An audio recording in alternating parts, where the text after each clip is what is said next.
Ça fait plaisir d'être ici ce matin. Et maintenant, je crois que nous allons avoir un chant spécial. C'est ce que frère Williams me disait, chanté par quelqu'un de son église. Like the woman at the well, I was seeking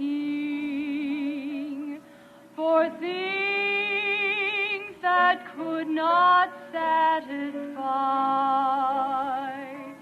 And then I heard my Savior speaking, draw from my well that never shall run dry.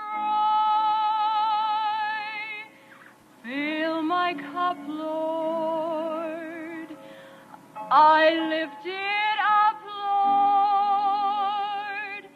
Come and quench this thirsting of my soul. Bread of heaven, feed me till I want no more. Fill my cup, fill it up and make me whole. Oh, my brother, if the things this world gave you leaves a hunger that won't pass away, my blessed Lord will come and save you if you kneel to Him and humbly pray. Fill my cup, Lord, I lift it up, Lord. Come and quench this thirsting of my soul. Bread of heaven, feed me till I want no more. Fill my cup, fill it up and make me whole.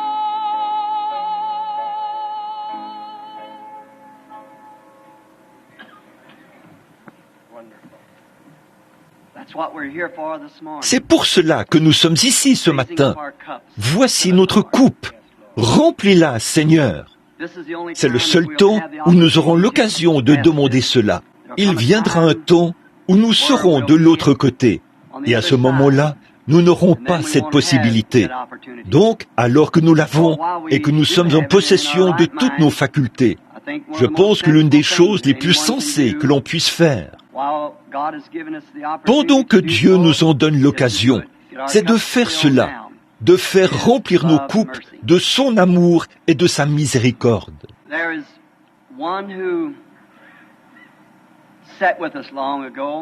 Il y en a un qui était parmi nous il y a longtemps.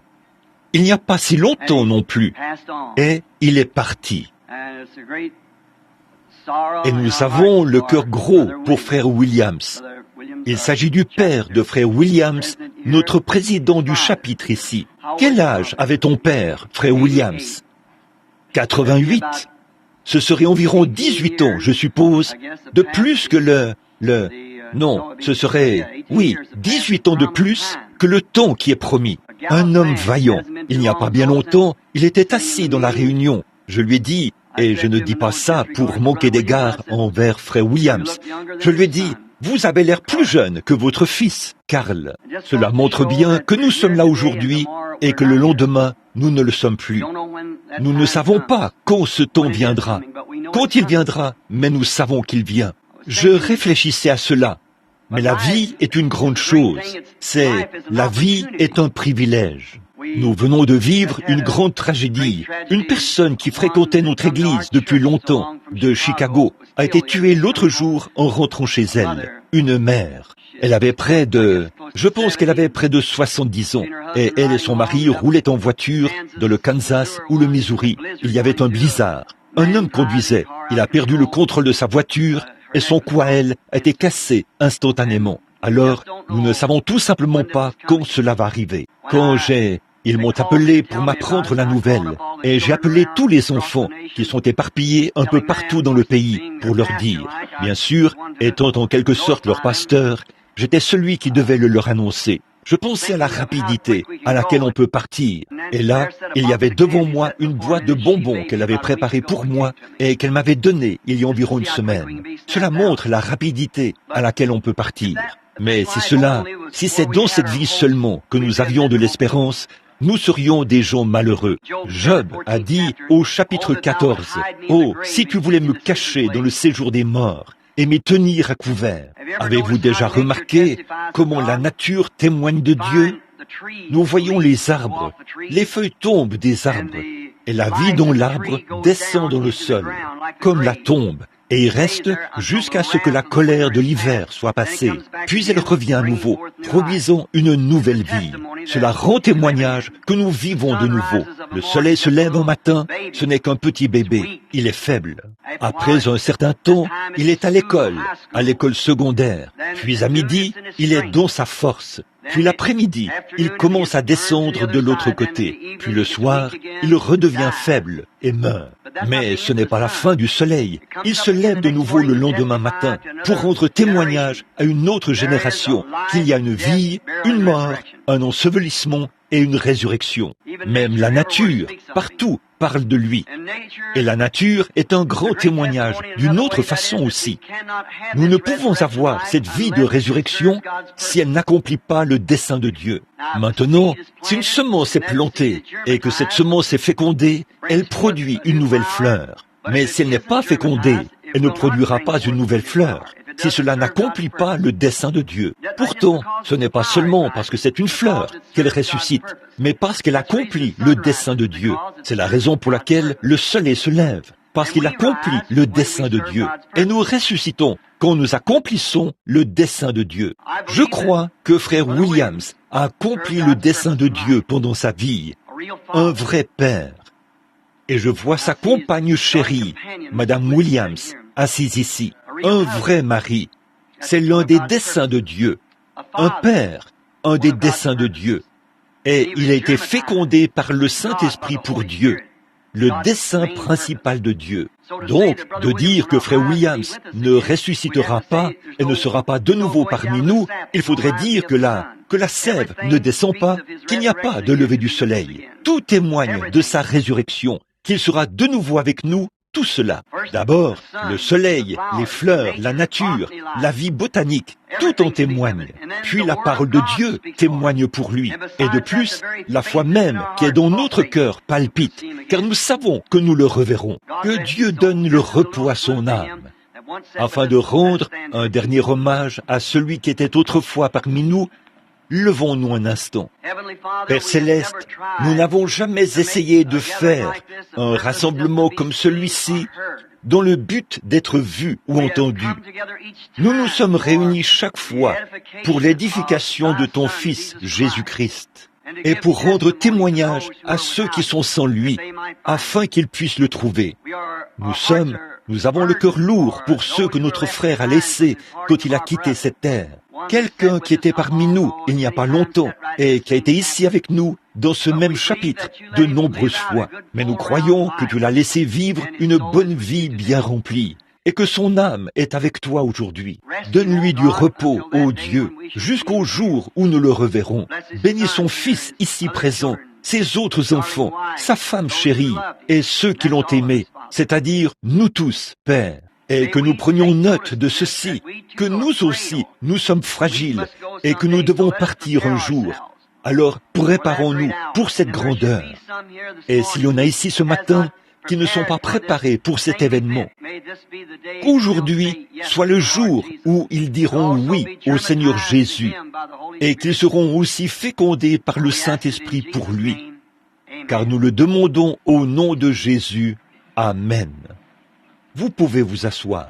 Maintenant, nous voulons faire quelques annonces. Ma femme, assise là-bas au fond ce matin, j'ai dit, chérie, j'aurais terminé le petit déjeuner. Nous devions aller en ville et faire certaines choses. Et j'ai dit, j'aurais terminé à 10 heures. Elle m'a regardé. J'ai dit, si je n'ai pas terminé à 10 heures, je t'achèterai 3 nouvelles robes de ton choix. Donc je sais ce qui va arriver. Je dois 3 robes maintenant, parce qu'il est 9h40 maintenant. Mais je vais essayer de faire vite, aussi vite que possible. Nous sommes heureux d'être ici, à Jéricho, avec vous ce matin, frères. Et nous vous invitons lundi soir à monter à Jérusalem, à Tucson, pour assister au banquet qui se tiendra là-bas. Vous voyez, Phoenix est dans la vallée, comme Jéricho. Tucson, là où je vis, est sur la montagne. C'est Jérusalem. Où es-tu, Tony? Pourquoi personne ne dit « Amen » par ici? Eh bien, là, je me suis pris au piège. Tony n'est même pas venu. Demain ou lundi soir, il y a le banquet à Tucson. Et nous serions très heureux de vous voir si vous êtes dans les environs et voulez passer nous voir. Mon sujet ce soir-là, si le Seigneur le veut, c'est « Nous avons vu son étoile en Orient et nous sommes venus pour l'adorer ». Et ensuite, le 19 de ce mois, ou plutôt du mois prochain, le 19 janvier, je commencerai un réveil ici, dans cette même pièce, à l'auberge Ramada, ici, le 19, le 20 et le 21. Et puis, le 22, je crois, commence le 23, je serai ici pendant 4 soirs, et ce sera pour un réveil. Il y a beaucoup de frères ministres ici, et nous sommes certainement heureux de vous avoir avec nous ce matin, et nous vous invitons cordialement à amener votre assemblée, surtout ceux que vous connaissez ici dans la ville, qui ne connaissent pas Jésus comme leur sauveur. Et puis, deuxièmement, pour ceux qui sont malades et qui croient que Dieu répond aux prières. Nous prévoyons prier pour les malades à ce moment-là, juste avant la grande convention nationale qui se tiendra ici à partir du 22. Et je suis sûr que vous voulez venir entendre cela parce que de nombreux orateurs exceptionnels seront là. Et je suis sûr que vous passerez des moments merveilleux. Maintenant, ce matin, je pensais prêcher ici, à ce chapitre. Phoenix a toujours eu une place dans mon cœur. J'aime Phoenix. J'étais ici quand j'étais jeune, là, à Wickenburg, juste un peu plus haut, et j'ai habité là, au coin de la 16e et de Henshaw. C'était un désert à l'époque, mais je vois que c'est en plein dans la métropole, et, bien, vraiment au cœur de la ville. Ça montre que c'est un temps de changement. Mais il y a une chose dont je veux parler ce matin. C'est de celui qui ne change pas. C'est Dieu. Dieu, dans son programme, sa parole, elle ne change jamais. Les temps changent, les hommes changent, les systèmes changent. Mais Dieu ne change jamais. Il demeure toujours le même. Et j'ai pensé, étant donné que nous approchons de la période de Noël, nous pourrions, peut-être que je vais prêcher un message de Noël. Et maintenant, si vous avez vos Bibles et que vous aimeriez lire, les gens le font parfois, ils suivent la lecture avec les évangélistes ou l'orateur. Je veux lire un passage de l'évangile de Matthieu, chapitre 2, une portion de la parole.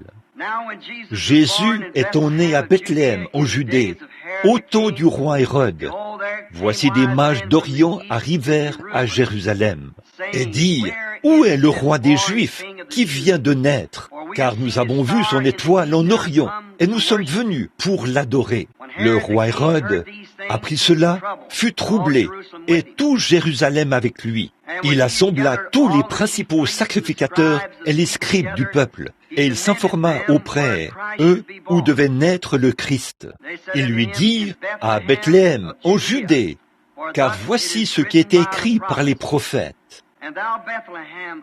Et toi, Bethléem, terre de Juda, tu n'es certes pas la moindre entre les principales villes de Juda, mais de toi sortira un chef qui paîtra Israël mon peuple. Que le Seigneur ajoute ses bénédictions à la lecture de sa parole. Et maintenant, j'ai quelques notes ici et quelques passages des Écritures auxquels me référer. Alors, j'aimerais avoir toute votre attention pendant un petit moment, alors que je parlerai de ce sujet, pourquoi la petite Bethléem? Vous savez, à Noël, je pense que nous tous, ou beaucoup trop d'entre nous, car je ne dirai pas tous, mais beaucoup trop d'entre nous perdent la véritable signification de ce qu'est Noël. Comme je le remarque ici, même les palmiers sont décorés, et dans l'Est, c'est toujours le sapin ou le conifère. Et des mois ou des semaines plus tôt, peut-être un mois ou 6 semaines avant le temps de Noël. C'est toujours les guirlandes et le grand. Ils en ont fait une activité commerciale à la place de ce que cela signifie vraiment. Je ne crois pas que Christ soit né le 25 décembre. Je ne le crois pas du tout. Il aurait été impossible que ces choses se produisent. Les collines de Judée sont plus enneigées que... Eh bien, on a de la neige jusqu'à la taille, là-bas, au mois de décembre, en Judée. Mais nous constatons, en étudiant l'histoire, que Christ est probablement né au printemps, peut-être en avril ou en mai, quelque part par là. Mais quand cela a été changé, ils ont institué, quand le christianisme a été converti au romanisme, ils ont pris l'anniversaire du dieu soleil, qui était au solstice, le 25, du 21 au 25 décembre. Quand le soleil se couche, il n'y a presque pas de changement. Et puis, ça, c'était l'anniversaire du Dieu Soleil. Alors, ils l'ont changé pour celui du Fils de Dieu. Mais souvenez-vous, quel que soit le jour, cela n'enlève rien au caractère sacré de ce que c'est censé être. Satan nous a dérobé cela quand on en a fait une grande activité commerciale et que le Père Noël a volé toute l'adoration. Et c'est devenu un jour comme Pâques, comme les lapins et les canards roses. Et alors, qu'est-ce que ça a à voir avec Pâques? Qu'est-ce que ça a à voir avec la résurrection de Christ? C'est comme le monde d'aujourd'hui. Les enfants dans la rue, ils peuvent vous en dire plus sur Davy Crockett que sur Jésus-Christ. Ils peuvent vous en dire plus sur un hors-la-loi, un criminel du passé, que sur le prince de la vie qui est né il y a 1900 ans. Mais pour nous, les chrétiens, cela ne nous enlève pas la véritable chose. Vous voyez, c'est toujours dans les ténèbres que la lumière brille le plus. Les éclairs en zigzag dans le ciel noir et nuageux de la nuit montrent qu'il peut y avoir de la lumière dans les ténèbres. Et quand la lumière brille, on ne voit pas. Si le soleil brille, on n'a pas vraiment besoin des lumières. Mais plus c'est sombre, plus la lumière est petite, plus fort elle brillera dans les ténèbres. Plus c'est sombre, mieux c'est. Plus c'est visible. Et c'est d'autant moins que nous, les chrétiens, nous devrions témoigner pour la gloire de Dieu, car il nous a donné son Fils. Noël devrait être une chose exceptionnelle. Nous, les chrétiens, nous devrions, peu importe son apparence, ça ne va que le faire briller d'autant plus. Le monde entier a du clinquant. Nous avons Christ, et c'est ce que nous devrions laisser briller en cette heure sombre dans laquelle nous vivons actuellement. Nous pensons à la façon dont Dieu fait les choses de manière inhabituelle, parce qu'il est lui-même inhabituel. Dieu est inhabituel. Il est le surnaturel, l'infini, pour nous qui sommes limités. Donc, tout ce qu'il fait est, dans son ensemble, inhabituel. Et Dieu est si grand qu'il prend les choses inconnues de la terre pour s'identifier. Nous remarquons ici, dans mon sujet, pourquoi la petite Bethléem, la plus petite de toute la Judée, de toutes les autres villes de Judée, pourquoi Dieu a-t-il choisi d'envoyer son Fils à cet endroit? C'est de cela que nous voulons parler. Dieu prend les choses du monde, et je crois que l'Écriture dit, par la folie de la prédication, il a plu à Dieu de prendre les choses inconnues. Ce que nous considérons être grand, Dieu le qualifie d'insensé. Ce à quoi nous accordons tant de gloire, Dieu dit que ça ne vaut rien. Et ce que nous pensons n'avoir aucune valeur, Dieu le glorifie. Je pensais à l'époque, avant la naissance de notre Seigneur, quand tous les prophètes et ainsi de suite avaient parlé de la venue du précurseur, comment toute montagne serait abaissée et les lieux bas relevés, et les montagnes sauteraient comme de petits béliers, et les feuilles taperaient des mains. Et c'était un ministre, un prophète du nom de Jean, qui est sorti du désert, pas même d'une école de théologie, le visage couvert de barbe, revêtu d'un morceau de peau de mouton, non pas de vêtements ecclésiastiques. Il est sorti et a annoncé « Le royaume de Dieu est proche ». Et les gens avaient de la peine à comprendre qu'une personne aussi étrange se présente, sans rien qui l'identifiait comme étant membre d'un système quelconque. Il ne faisait pas partie de quoi que ce soit. Il n'avait pas de carte de membre et il n'y avait aucune dénomination qui l'appuyait. Le message était trop important. Il ne pouvait pas prendre l'homme. Dieu l'a instruit dans le désert. Son message n'était pas fondé sur des termes théologiques quelconques. Il parlait de serpents, de cogners et d'arbres, car c'était à cela qu'il était habitué, la nature. Il observait comment elle fonctionnait, et c'était sa façon d'aborder les choses, pas en tant que membre du clergé, mais en tant qu'un homme de la nature. Et les gens avaient du mal à le comprendre. Il n'avait même pas de chair. Il n'était probablement pas le bienvenu à aucune chair. Mais il a prêché sur les rives du Jourdain, probablement debout dans la boue jusqu'à mi-mollet. Mais les gens venaient pour l'entendre, ceux qui avaient le cœur honnête. Ils voulaient l'entendre parce que c'était quelque chose de différent, parce que cela avait l'accent de la vérité. Aujourd'hui, nous devrions, alors que nous nous approchons du temps de la naissance de Christ, notre message devrait avoir l'accent de la vérité, si bien que les gens aient soif de trouver Christ. Dieu a pris cet homme simple, sans instruction, qui n'a pas passé une seule journée à l'école.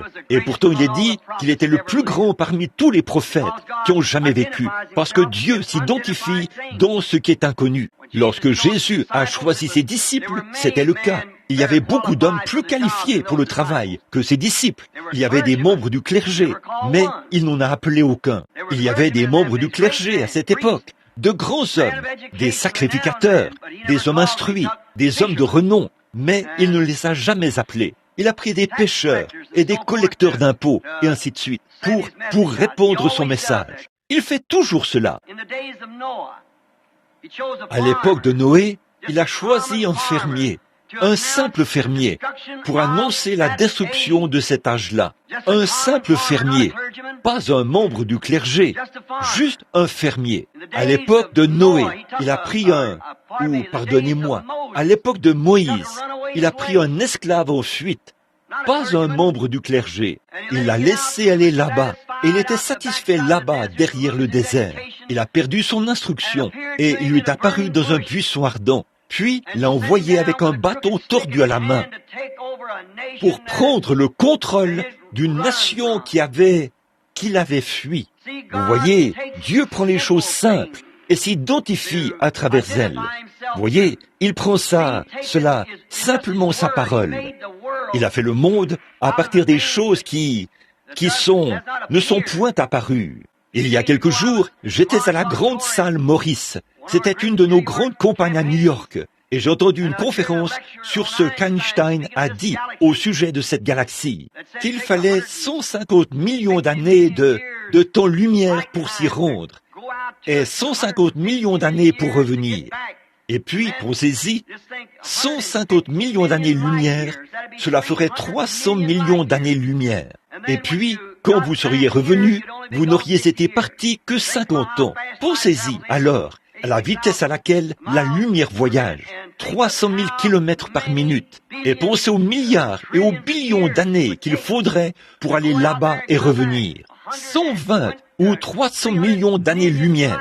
Et ça, c'est juste pour se rendre à une galaxie de la constellation que Dieu a créée en soufflant dans ses mains. Et lui, il se trouve peut-être à un nombre incommensurable d'années-lumière de là. Et en regardant tout ça, alors ce Russe a dit qu'il était environ 250, 320 kilomètres dans les airs. Et il a dit qu'il n'avait pas vu Dieu ni d'ange. Comment l'homme peut-il être aussi simple d'esprit? Et puis, pensez à tous ces milliards et ces billions d'années. Il y a seulement 50 ans d'ici, qu'est-il advenu de lui? Il est entré dans l'éternité. Ils disent que cet astronaute qui vient de décoller a passé un certain nombre d'heures dans l'espace, a fait 17 fois le tour du monde, ou quel que soit le nombre.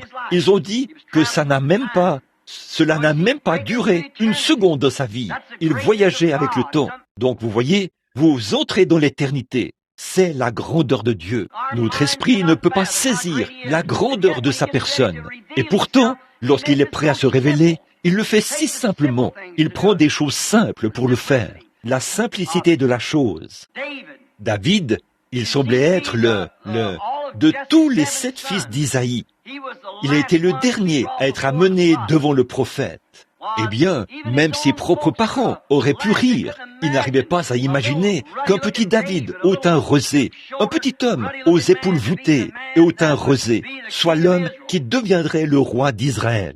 Il n'avait peut-être pas l'air d'un roi aux yeux de ces gens, mais il devait certainement en avoir l'air aux yeux de Dieu, parce qu'il l'a oint roi, de toute façon. Vous voyez, il a pris celui qui était simple de la famille de David, ou de la famille d'Isaïe, pour faire des rois, quelque chose que le monde avait refusé.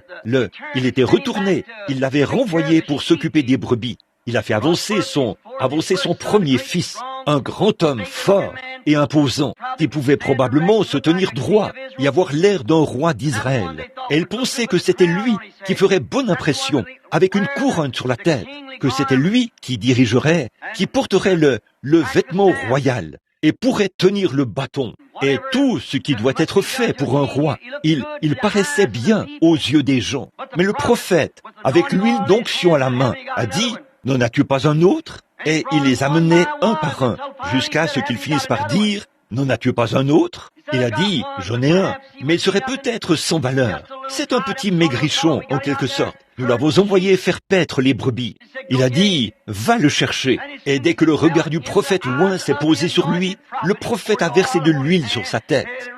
Il a couru à sa rencontre. Il a dit, « Voici celui que Dieu a choisi. » Voyez-vous, ce n'est pas toujours le clinquant du monde. C'est le choix de Dieu. Et c'est par la grâce qu'il nous a choisis. Nous en sommes donc reconnaissants ce matin. Et il n'est pas nécessaire d'avoir ce clinquant, ces grandes choses du monde. Le plus humble peut être un serviteur de Christ. Il faut quelqu'un qui veut l'être. Dieu l'a oint.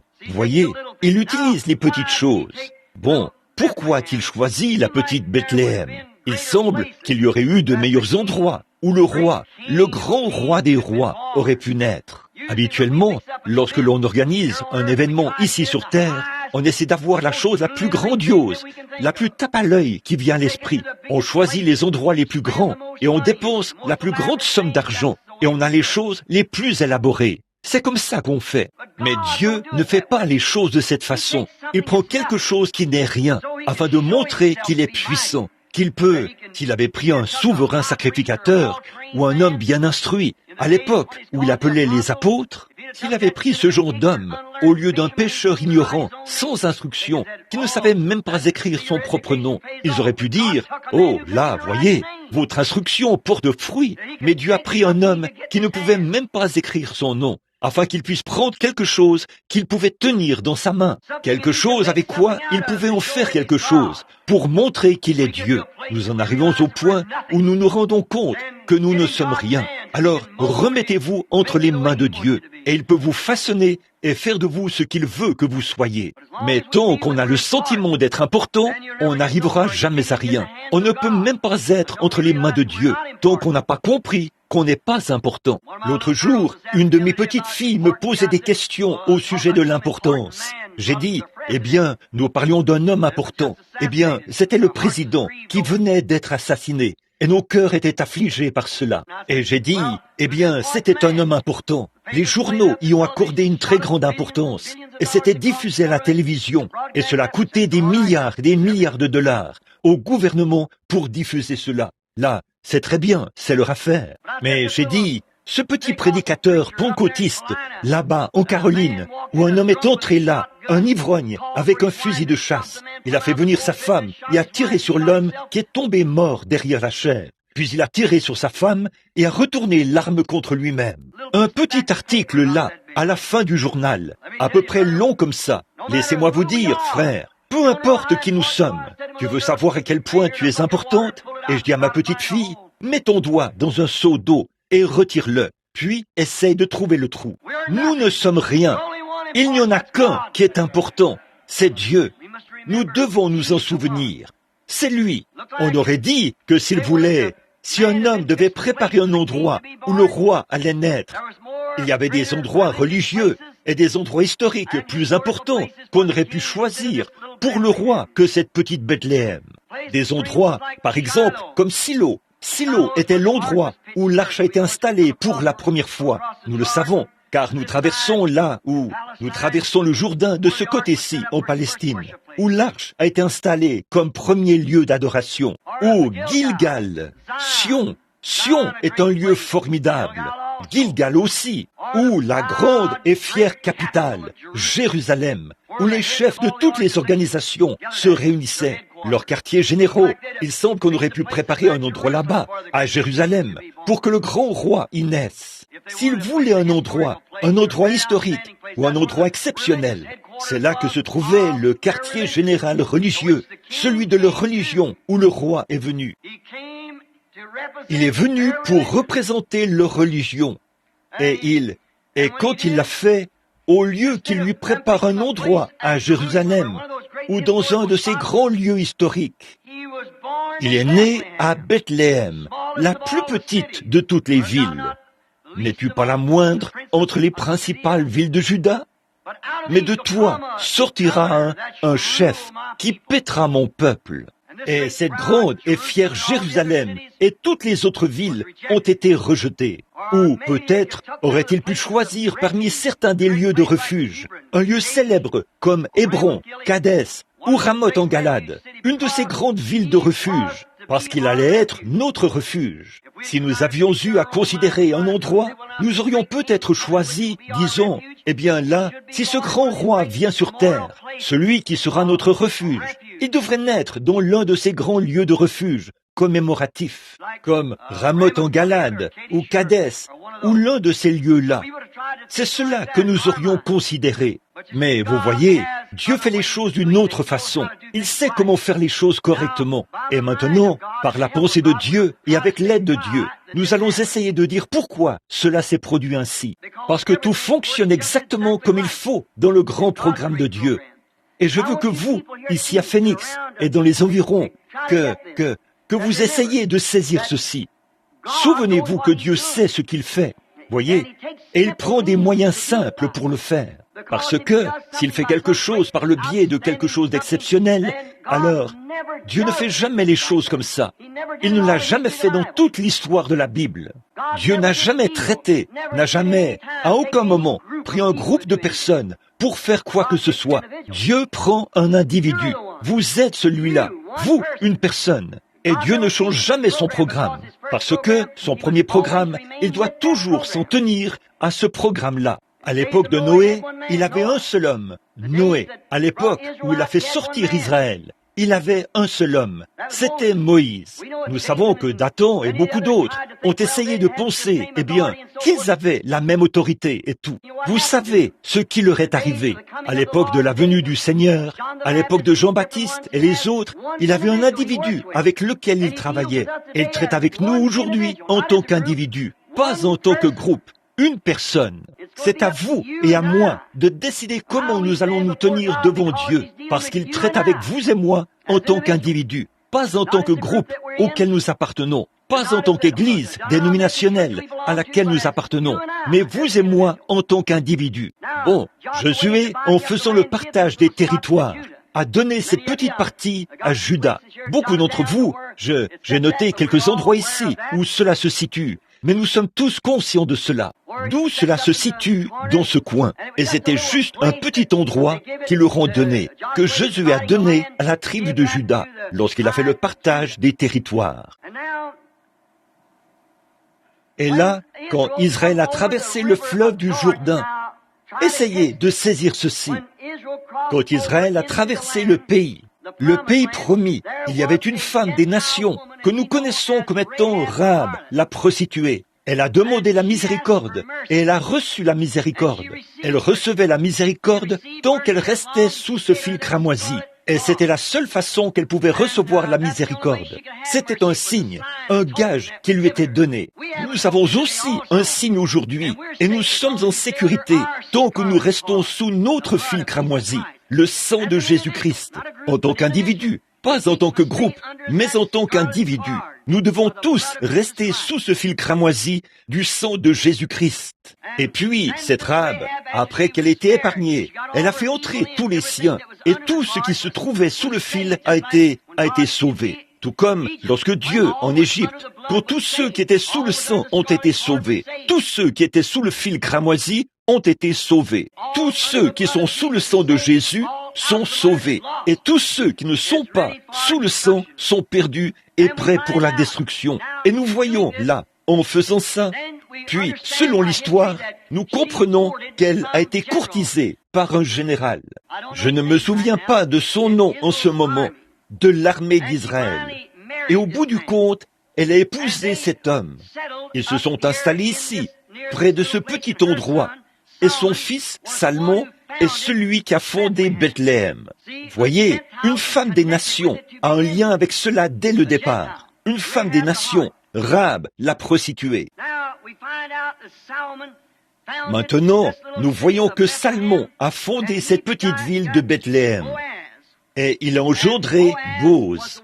Et Bose était celui qui a épousé Ruth, une autre femme des nations. Et nous suivons cette lignée maintenant. Ruth, elle était une Moabite, et elle a épousé Bose. Elle est arrivée dans cette petite ville au moment de la saison des orges.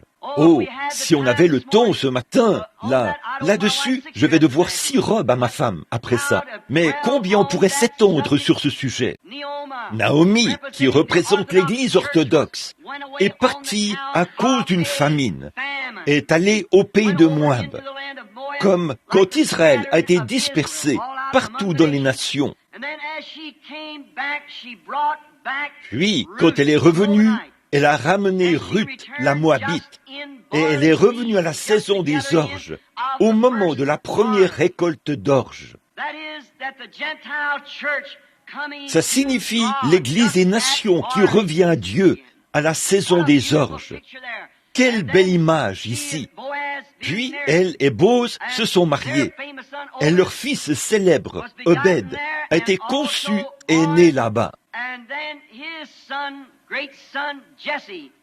Et puis son fils, son petit-fils, Isaïe, est venu d'Obed.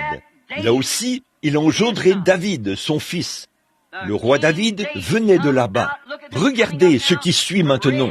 De Rahab la prostituée est venu son fils, qui a fondé ça. De là est venu Bose, qui a fait entrer une autre femme des nations. Et puis, de Bose est venu Isaïe. Et ici, Isaïe est né David. Et David, au même endroit, à la même petite Bethléem, a été oint par le prophète de Dieu pour être le roi d'Israël. Toutes ces choses spirituelles, cachées aux yeux du monde, se déroulaient ici, dans cette petite ville de Bethléem. Voyez, c'est comme ça que Dieu agit. Maintenant, j'ai confiance que le Saint-Esprit sera présent en ce moment pour vous donner une compréhension claire que Dieu ne travaille pas dans ces grandes choses. C'est par l'Esprit, pas par la puissance, pas par la force, mais par mon esprit, dit le Seigneur. Voyez, Dieu qui agit par l'Esprit parmi les gens. Voyez, avec cette grande toile de fond, il ne pouvait venir que dans cette ville. C'est le seul endroit où il pouvait naître. Dieu qui suit sa même ligne de pensée. Dieu fait toujours ça. Dieu suit la ligne de sa parole. Il ne peut pas revenir sur sa parole en aucun cas et rester Dieu. Il doit s'en tenir à la parole. Il ne peut jamais dévier de ça. Aujourd'hui, nos traditions et tout nous éloignent de la parole. Nous avons des credos et des choses que nous injectons dans la parole, ce qui pollue la chose en entier. Mais Dieu ne peut jamais dévier de sa parole. Sa parole est toujours vraie, parce qu'il est la parole. Dieu et sa parole, c'est la même chose. Or, nous voyons ici comment cette petite Bethléem, qui passait inaperçue, un petit endroit que le monde extérieur ne remarquait pas vraiment, la plus petite de toutes les villes, personne n'y prêtait attention. Mais pourtant, Dieu, selon son dessein, avait prévu, c'est là que toutes ces choses allaient se produire.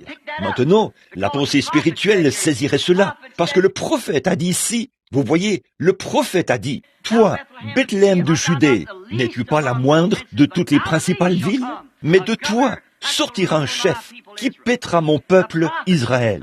Le prophète, l'esprit du prophète l'a trouvé. Regardez ces choses spirituelles, Le Saint-Esprit aujourd'hui conduit ces choses. Peu importe ce que le monde dit, avec tout son clinquant, observez le Saint-Esprit dans la parole. C'est de là que cela vient. Qu'en est-il de la foi où Job est mort et a précisé le lieu de sa sépulture? Abraham est arrivé. Abraham a acheté le terrain pour enterrer sa femme Sarah. Et Abraham, quand il est mort, a voulu être enterré avec Sarah. Abraham a engendré Isaac. Isaac, quand il est mort, a voulu être enterré avec Abraham. Isaac a engendré Jacob. Jacob est mort là-bas en Égypte, mais il a fait jurer Joseph, son fils prophète, la main sur sa hanche qui le faisait boiter, qu'il ne l'enterrerait pas là-bas en Égypte. Pourquoi? Il a dit, emmène-moi dans le pays et qu'on m'y enterre. Et Joseph, lorsqu'il est mort là-bas en Égypte, il avait parlé du départ d'Israël qui sortait selon la prophétie. Mais il a dit, emportez mes os hors de ce pays. Pourquoi? Il savait que les prémices de la résurrection, ce serait de ce pays. Car Job a dit, je sais que mon Rédempteur est vivant. Et au dernier jour, il se tiendra sur la terre. Quand les vers de ma peau détruiraient ce corps, de ma chair, je verrai Dieu. Et il savait que les prémices de la résurrection devaient sortir du pays promis, pas de l'Égypte. Ils étaient spirituels, ils étaient prophètes. Et quand Jésus est mort, le vendredi saint, et qu'il est ressuscité le matin de Pâques, le dimanche matin suivant, la Bible dit ceci, plusieurs saints qui dormaient dans la poussière de la terre sont ressuscités et sont sortis des tombeaux, sont allés dans la ville, sont entrés dans la gloire avec lui. Pourquoi? Ce sont ces prophètes qui savaient exactement où être enterrés, l'endroit et le moment. C'était caché aux yeux des sages. Mais ils savaient quoi? Ils ont vu le côté spirituel. Les prémices de la résurrection devaient sortir de la Palestine, pas de l'Égypte. Il en est de même aujourd'hui, mes amis. Tant de gens s'accrochent aux choses du monde, ou à un grand système, ou quelque chose du genre. Enterrez-moi en Jésus, car ceux qui sont en Christ, Dieu les amènera avec lui dans cette résurrection. Peu m'importe ce que le monde a à dire, combien ils essayent de faire briller les choses. C'est en Christ, ce sont ceux qui sont en Christ que Dieu amènera avec lui. La pensée spirituelle saisit ces choses spirituelles. Ici, le prophète a dit, « Petite Bethléem, n'es-tu pas la moindre entre toutes les principales villes de Juda? Mais de toi sortira ce chef, pas de la grande capitale prétentieuse, pas d'une église historique, pas d'un terrain ou autre, où les méthodistes, les baptistes, les presbytériens, les pentecôtistes ou quoi encore ont commencé, mais de la moindre d'entre elles, d'un petit lieu insignifiant. Je ferai sortir de cet endroit mon chef du peuple. » Mais aujourd'hui, nous voulons dire, nos pères ont fait ceci et nos pères ont fait cela. Voyez-vous, Dieu ignore tout ça. Dieu fait ce qu'il veut. Observez la ligne de conduite de l'esprit. Observez ce qu'on lit dans l'Écriture. Ils ignoraient cela. Mais, vous voyez, l'Écriture est ce qui a raison. Dieu a toujours raison. David a été oint par ce grand prophète pour être roi. Aucun doute que Samuel, ce grand prophète, connaissait ces choses à l'avance. Et c'était là que sa grande postérité spirituelle promise, car Dieu a juré par serment qu'il susciterait Christ pour s'asseoir sur le trône de David. Alors, à quel autre endroit Christ pouvait-il naître? C'est là que son père est né, son grand-père, son arrière-grand-père, son arrière, loin en arrière. Vous voyez, son peuple dans la lignée des gens des nations qui sont entrés. Et là, la Bible dit ceci, les gens des nations espéreront en son nom. Voyez-vous, tout doit être apporté pour que vous puissiez le voir. Nous aimerions rester là pendant un moment et nous attarder là-dessus et vous montrer pourquoi les gens des nations, quoique je suis sûr que la pensée spirituelle va saisir cela tout de suite, car il s'agit des mères et non du père. Là, parce que c'était une femme, l'épouse. Les gens des nations seront constitués, l'épouse sera constituée de gens des nations. Les gens des nations, il fera sortir du milieu des nations un peuple, à cause de son nom. C'est son nom. Il a pris une femme, voyez, du milieu des nations. Et il fallait qu'il en soit ainsi. La femme est entrée, l'église, c'était des gens des nations, les grands-mères là-bas, dans la lignée de la postérité. Or, tout comme Isaac était par ailleurs de la lignée de la postérité. Maintenant, remarquez ceci. Nous voyons alors que David avait cette promesse qu'il aurait un fils. Nous remarquons comment cela fait un autre parallèle avec Israël. Quand Israël, ou Abraham, a reçu la promesse que sa postérité ce qu'elle serait, que de sa postérité sortirait ce grand sauveur, et qu'il serait père des nations. Sa postérité naturelle, bien sûr, était Isaac, et elle a échoué. Mais de sa postérité spirituelle, par la foi qu'il avait, est venu Christ, ce qui a fait entrer toutes les nations. Eh bien, maintenant, nous voyons un parallèle de cela ici encore. La postérité naturelle de David était Salomon, et elle a rétrogradé, tout comme l'autre postérité d'Abraham. Elle a rétrogradé. Salomon a aussi rétrogradé. Il a eu trop de femmes, et bien vite, elles ont attiré son cœur loin de Dieu. Et la façon dont il s'est éloigné et a rétrogradé, il est mort dans cet état, rétrograde. Israël est mort de la même façon, rétrograde. Mais nous voyons que cette postérité spirituelle qui était promise venait par la postérité naturelle, les descendants d'Abraham. Mais la royauté vient par la promesse spirituelle faite à David. Et David est né à Bethléem. Et il était oint à Bethléem. Et nous voyons alors que lorsque sa véritable postérité royale, l'héritier de son trône est né, c'était dans cette même ville, la petite Bethléem. Tu es la moindre entre toutes les principales villes de Juda, mais de toi sortira un chef qui paîtra mon peuple.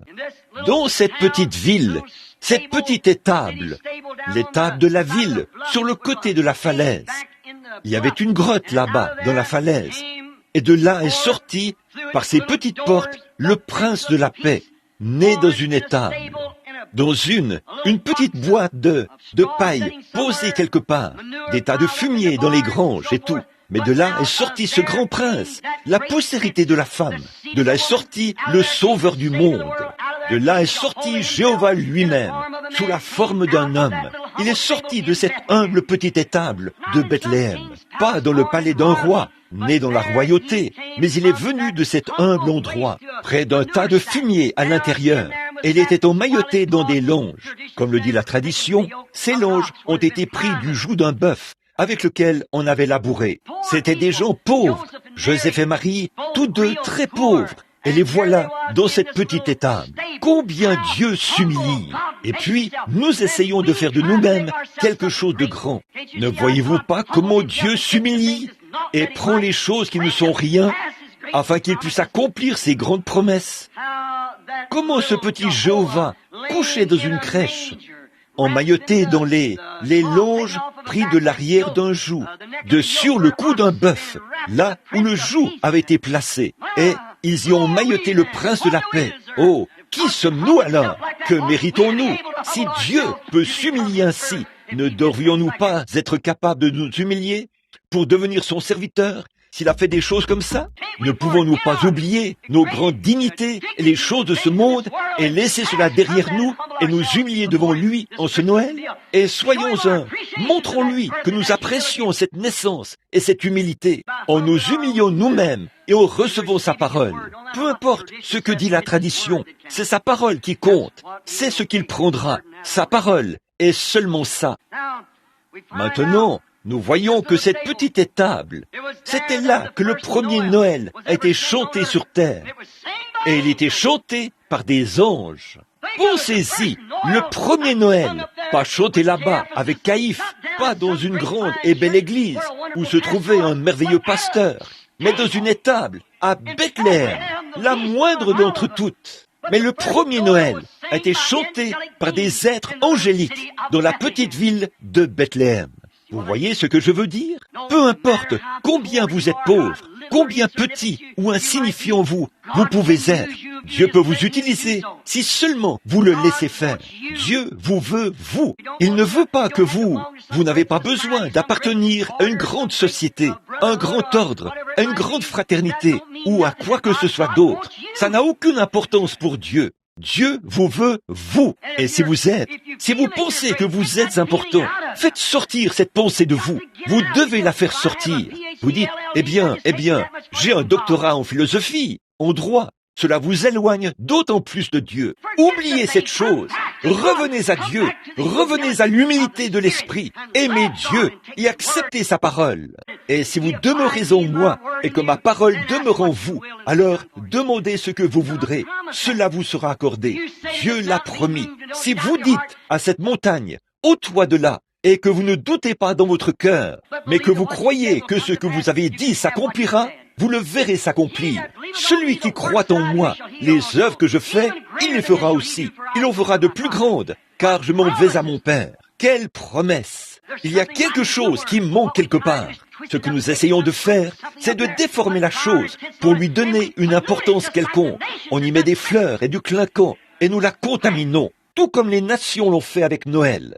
C'est vrai, si seulement nous pouvions retirer le clinquant et ramener l'humilité dans le cœur humain, si seulement nous pouvions redonner à Noël le caractère humble que Noël devrait avoir, pas en faire une journée commerciale, pas des lumières et des Pères Noël, mais revenir à l'adoration du Dieu de la création, qui est venu dans une étable et qui est né un bébé. Dieu fait chair et il a habité parmi nous. Si on pouvait revenir à ça et s'éloigner du clinquant et des grandes choses, Dieu ne traite pas du tout avec ces choses. Vous dites, eh bien, j'appartiens à la plus grande organisation. Cela vous éloigne d'autant plus de Dieu. Vous dites, je fais ceci, cela. Cela vous éloigne encore plus. Vous devez vous humilier jusqu'à ce que vous voyiez ces choses, jusqu'à ce que, si vous demeurez en moi et que mes paroles demeurent en vous, alors demandez ce que vous voudrez. Ce que nous essayons de faire, dès que Dieu nous donne une petite pluie de bénédiction, nous essayons de tout déformer et d'installer des dignitaires là, qui vont se faire de grands noms pour surpasser l'autre. Celui-ci commence comme ceci et comme cela. Puis Dieu s'éloigne de toutes ces choses. Ce dont nous avons besoin aujourd'hui, c'est d'un nouveau déversement du Saint-Esprit sur des cœurs qui sont humbles. Nous avons besoin d'un véritable Noël, d'un lieu de naissance. Si vous pouviez vous rendre compte que vous n'êtes rien d'autre qu'une étable. Dieu n'est pas allé à Jérusalem, à Silo ou à Ramoth en Galade. Il est venu dans une étable qui était souillée. Quand vous laissez Dieu, vous devenez, et vous vous rendez compte en vous-même que vous n'êtes rien d'autre qu'une étable puante. Mais accueillez-le, ouvrez vos portes, quand ces grands lieux et ces auberges le rejettent. Ouvrez les portes de la crèche de votre cœur, et laissez Jéhovah y entrer, et regardez ce qui va se passer, car il est la parole. Il a dit, si vous demeurez en moi, et que ma parole demeure en vous, il est la parole. Laissez-le entrer en vous, et observez ce qui va se passer. Ensuite, demandez ce que vous voudrez, et cela vous sera accordé. Oui, c'est là que le premier Noël a été chanté par les anges, il y a de nombreuses années. Et quand il...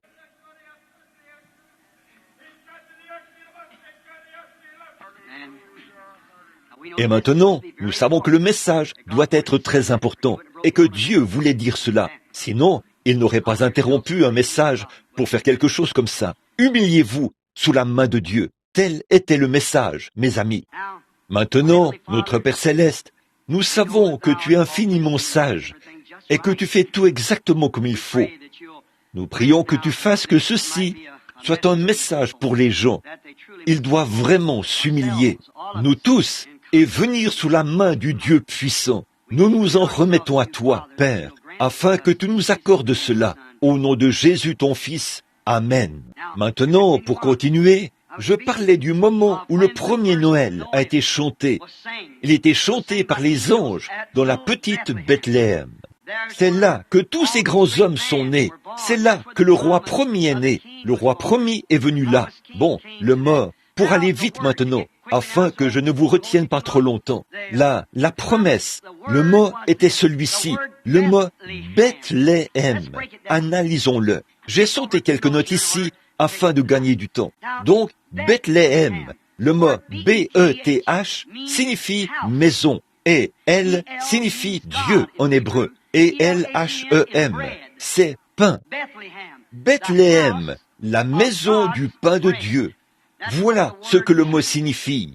Les mots, les noms, ils ont des significations. Beaucoup de gens ne croient pas cela. Mais c'est vrai, si les noms n'ont pas de signification, pourquoi le nom d'Abraham a-t-il dû être changé pour Abraham? Pourquoi Sarai a-t-il dû être changé pour Sarah? Pourquoi Saul a-t-il dû être changé pour Paul? Pourquoi Simon a-t-il dû être changé pour Pierre? Voyez, tout cela a une signification. Tout a une signification. Et le nom Bethléem signifie la maison du pain de Dieu. Or, comme cela convient à Jésus, le pain de vie éternelle. Christ est le pain de vie. Nous croyons tous cela, n'est-ce pas? Comme il convient que Bethléem, le centre mondial pour le pain, soit le centre pour le pain de la vie éternelle. C'est pour cela que le roi devait naître là. Il a dit dans Jean 6,35, « Je suis le pain de vie qui est descendu du ciel d'auprès de Dieu. Vos pères ont mangé de la manne dans le désert, et ils sont tous morts. Mais ce pain, si un homme mange ce pain, il vivra éternellement. » Or, Jésus est le pain de vie. Donc, le pain de vie devait venir à Bethléem. Il est notre pain de vie pour le voyage. Comme pour Israël. Dieu a donné à Israël du pain provenant des cieux pour leur voyage. Depuis leur sortie d'Égypte jusqu'au pays promis, le pain, chaque nuit, pleuvait des cieux. Et Dieu nous a donné le pain de vie pour notre voyage. Et ça vient de Bethléem, la maison du pain de Dieu. Vous voyez comment ça devait être? Ça doit être là où ce nom est donné. Bethléem, la maison du pain de Dieu. Alors, comment aurait-il pu naître à Jérusalem? Comment aurait-il pu naître à Ramoth en Galade? Vous voyez, il est venu là où était son nom, la maison du pain de Dieu. Oh, remarquez, Israël recevait un nouveau pain frais venant du ciel chaque nuit pour leur voyage. Christ est notre vie, le pain de vie, et chaque jour, nous recevons un rafraîchissement de Christ provenant du ciel, le Saint-Esprit qui se répand sur le croyant chaque jour. Frais, l'expérience d'hier, beaucoup d'entre nous vivent de l'expérience d'hier. Nous ne devons pas faire cela, c'est l'expérience d'aujourd'hui. Voilà ce qui ne va pas chez nos dénominations. Elles vivent de l'expérience de John Wesley, de l'expérience de Dwight Moody, Finney, Sankey, Knox, Calvin, de beaucoup d'entre eux du passé. Ils vivent de cette expérience. Mais souvenez-vous, le pain qui est tombé et qu'ils ont essayé de garder, il est devenu contaminé. Des vers s'y sont mis, des petits asticots. Et c'est ce qui ne va pas aujourd'hui. Des citernes contaminées. Ils vivent du pain du passé qui est contaminé. Nous devons avoir quelque chose de frais de Christ. Sa parole aujourd'hui pour cette heure. Voyez, il est notre fraîcheur, notre pain qui tombe chaque jour du ciel sur le croyant. Il est notre Bethléem, la maison du pain de vie éternelle de Dieu. Christ est né à Bethléem et est devenu la maison du pain de vie éternelle de Dieu. Il est le pain de vie. Il est notre Bethléem. Christ est notre Bethléem. Le pain naturel est appelé le soutien de la vie. Nous appelons le pain naturel comme notre pain léger, et les choses que nous avons, c'est appelé le soutien de la vie. Jésus est le soutien de la vie de Dieu. Un pain, un soutien de la vie pour la vie éternelle. De même que le soutien de la vie est appelé pain. Jésus étant le pain de vie et le pain de soutien de la vie éternelle de Dieu pour nous. Voyez, nous ne pouvons pas continuer. Quelque chose doit mourir pour que nous puissions manger. Ce matin, quand vous avez mangé une substance morte. Si quelque chose ne meurt pas, alors on ne peut pas vivre, car on ne vit que par une substance morte. Si on mange de la viande, le cochon est mort. On mange du porc, le cochon est mort, bien sûr. Et puis, si on mange du bœuf, la vache est morte. Vous dites, mais je mange du pain, alors le blé est mort. Eh bien, j'ai mangé des légumes. Les légumes sont morts. Vous ne vivez que par une substance morte. Et c'est le seul moyen pour vous de vivre. Donc, si vous ne pouvez vivre dans le naturel que par une substance morte, quelque chose a dû mourir pour que vous puissiez vivre dans le naturel. Combien plus, quelque chose a dû mourir pour que vous puissiez vivre éternellement. Christ est mort, afin que nous puissions vivre éternellement. Et il est devenu la maison du pain de vie éternelle de Dieu, que nous recevons fraîchement à chaque heure du jour, qui descend de Dieu depuis le ciel, sous la forme du Saint-Esprit, qui nourrit nos âmes affamées, alors que nous sommes réunis dans les lieux célestes. Il est notre Bethléem. Alors, tous les vrais fils de Dieu qui croient sont nés à Bethléem avec lui. Si Christ a dû devenir le pain de vie, naître à Bethléem, qui est la maison du pain de vie, alors chaque véritable croyant en Christ est né en Christ. Ils sont nés dans la Bethléem de Dieu. Amen.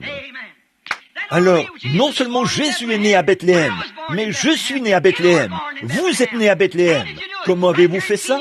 Ici même à Phoenix, en Arizona, ce matin au Ramadan. Vous pouvez naître de nouveau dans la Bethléem de Dieu, la maison du pain de vie éternelle. Mangez-le et vivez pour toujours. Pourquoi la petite Bethléem? C'est ça aujourd'hui. Pourquoi une bande de petits exaltés?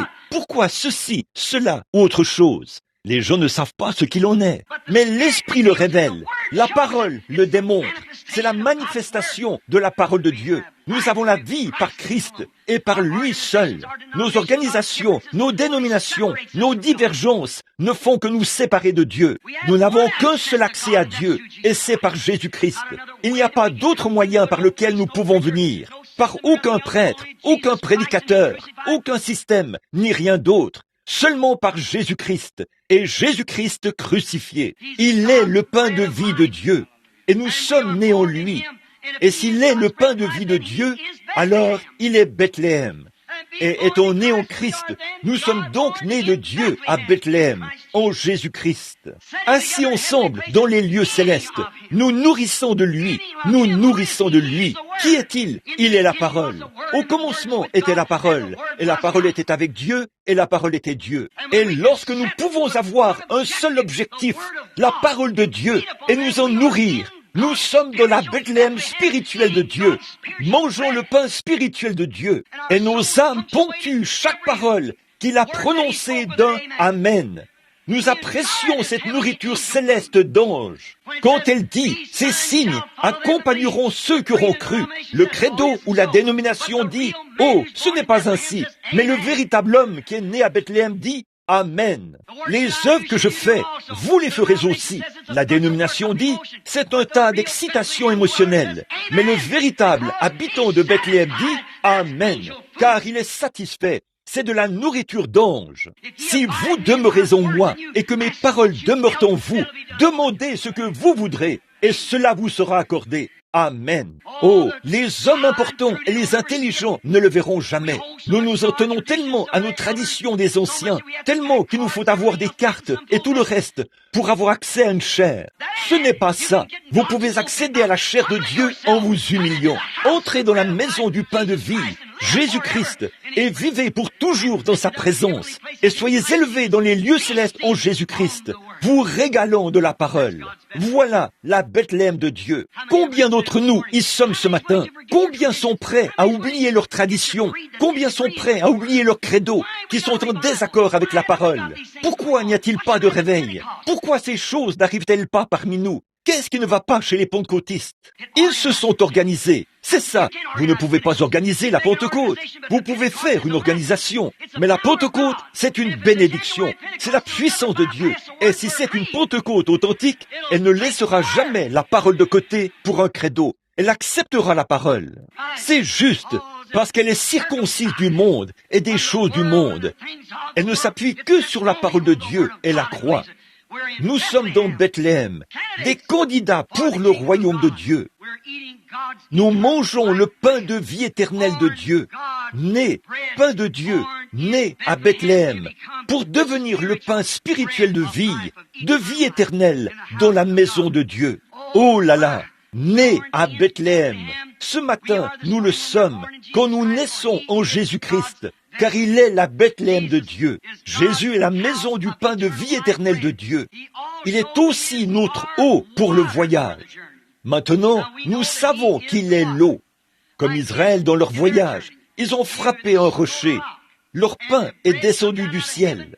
Mais un rocher a été frappé afin qu'ils puissent y boire pour soutenir leur vie durant le voyage. Dieu a frappé un rocher ou a demandé à Moïse de le faire. Son prophète, il a frappé le rocher. Qu'est-ce que c'était? Ouvrir le rocher. Si le rocher était Christ, le croyez-vous? Très bien. Alors, si le prophète a ouvert le rocher pour que la vie puisse en sortir, alors, si c'est le rocher, aujourd'hui, nous avons besoin du Saint-Esprit dans un homme qui frappera le rocher de nouveau. Amen. Et qui permettra à la parole de sortir parce qu'il est la parole.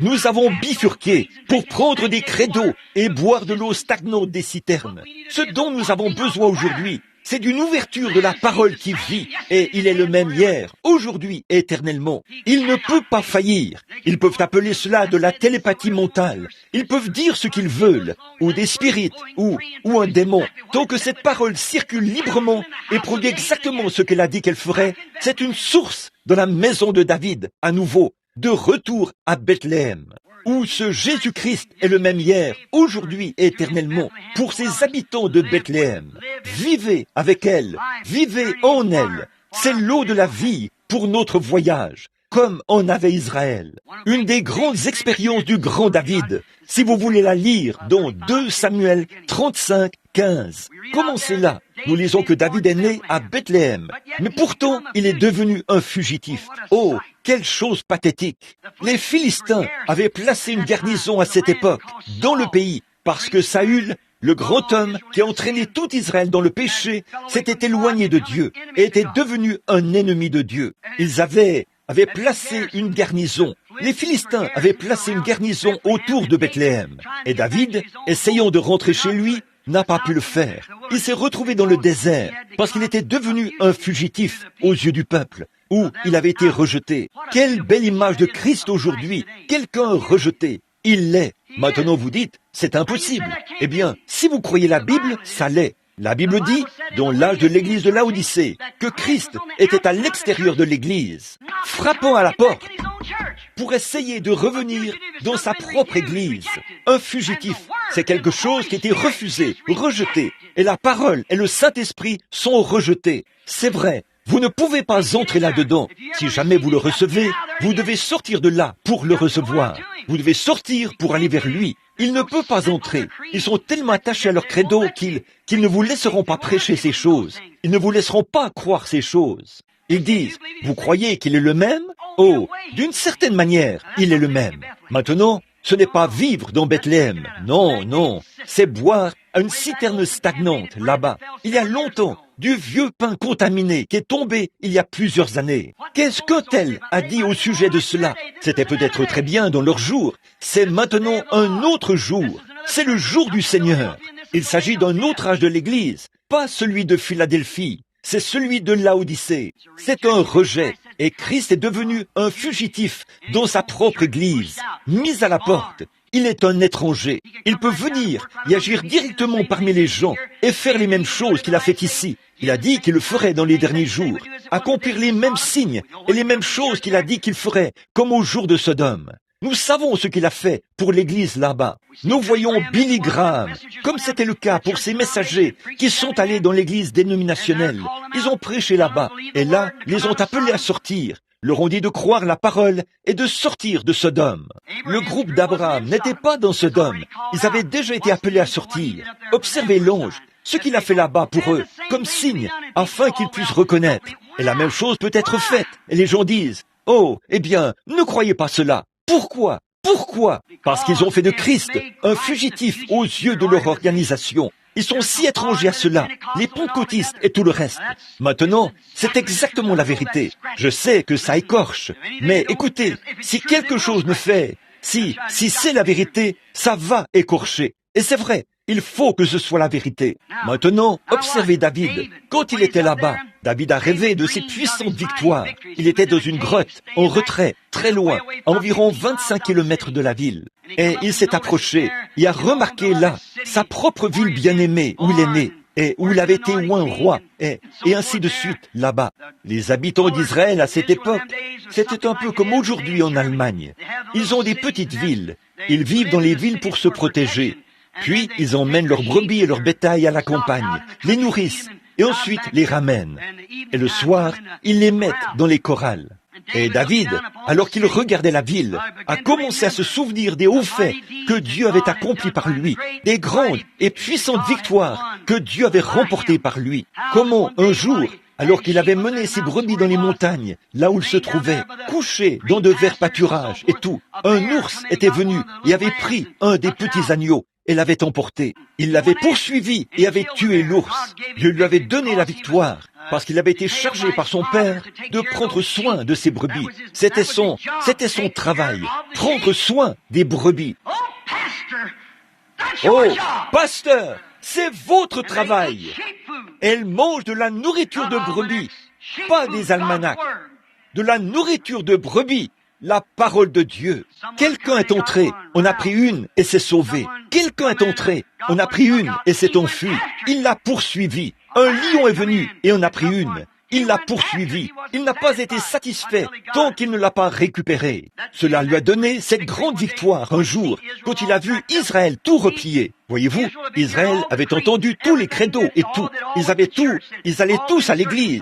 Ils avaient tous été circoncis. Ils sont tous allés voir le sacrificateur et ont obtenu leur bénédiction avant de partir au combat. Mais quand cela en est venu à l'épreuve de force, du surnaturel, ils ont tous été des lâches. Chacun d'eux, car ils ont vu que quelque chose leur faisait opposition. Et ils n'avaient pas l'audace, ils n'avaient pas ce que nous appellerions aujourd'hui l'expression de la rue, ils n'avaient pas le va le chercher. Il manquait quelque chose. Ils ne pouvaient pas aller là-bas et affronter ce géant. Pourquoi? Mais ils avaient tous été bénis par le sacrificateur. Ils avaient les saintes bénédictions sur eux et ils s'étaient agenouillés et avaient probablement été oints avec les eaux saintes. Tout ce qui avait été fait, ils étaient tous là-bas. Mais devant une telle opposition, ils n'avaient pas ce qu'il faut.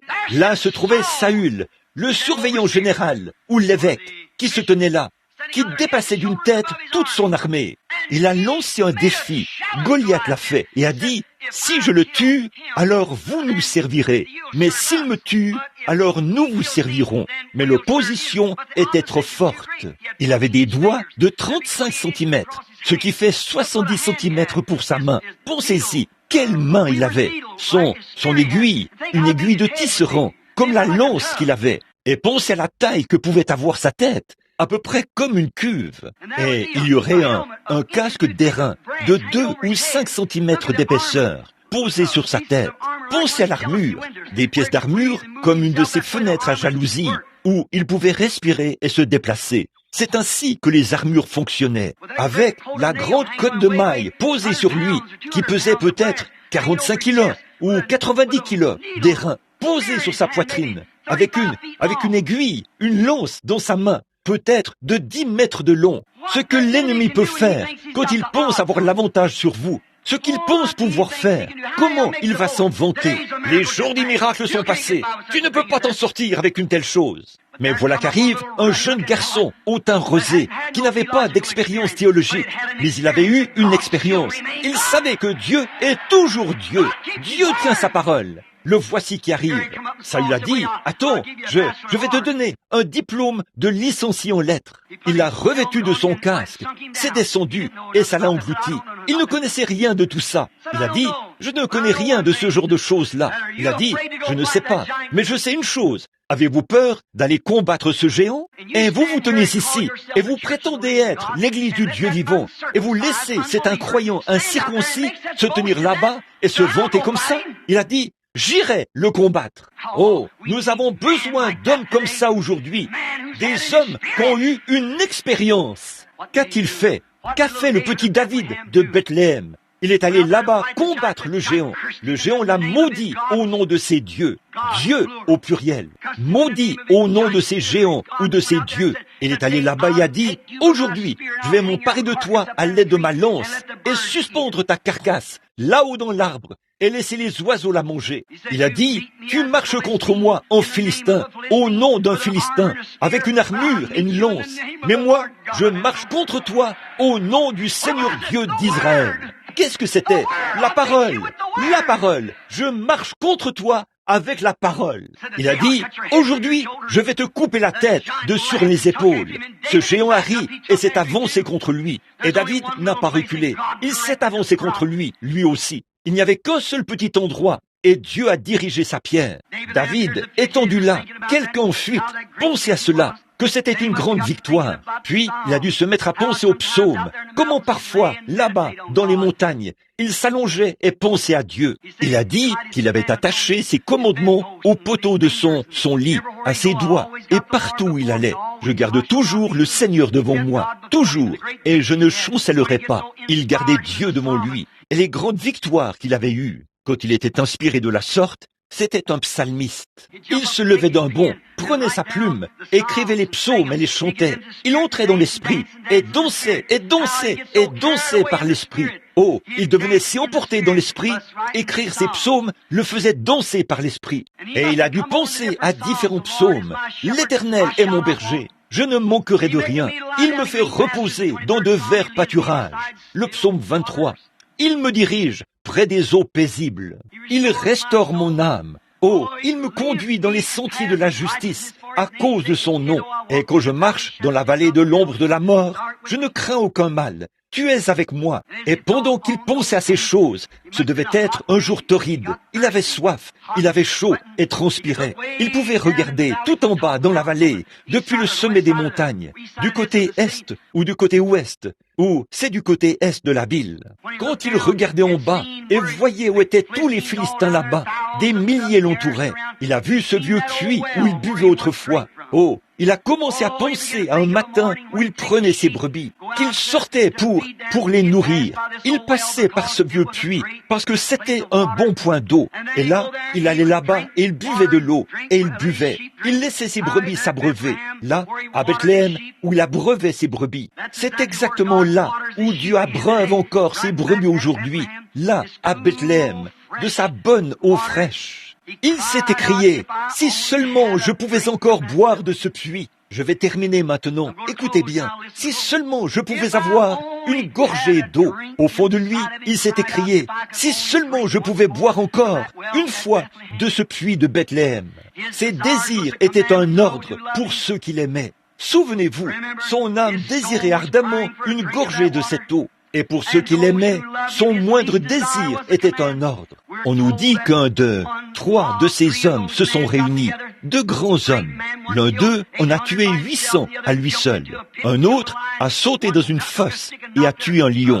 L'autre a pris un bâton et a fait tomber une lance de la main d'un Égyptien, l'a tué avec sa propre lance. Puis s'est tenu dans un champ de lentilles comme ça et a tué 300 hommes autour de lui, de grands hommes. C'étaient des gens des nations.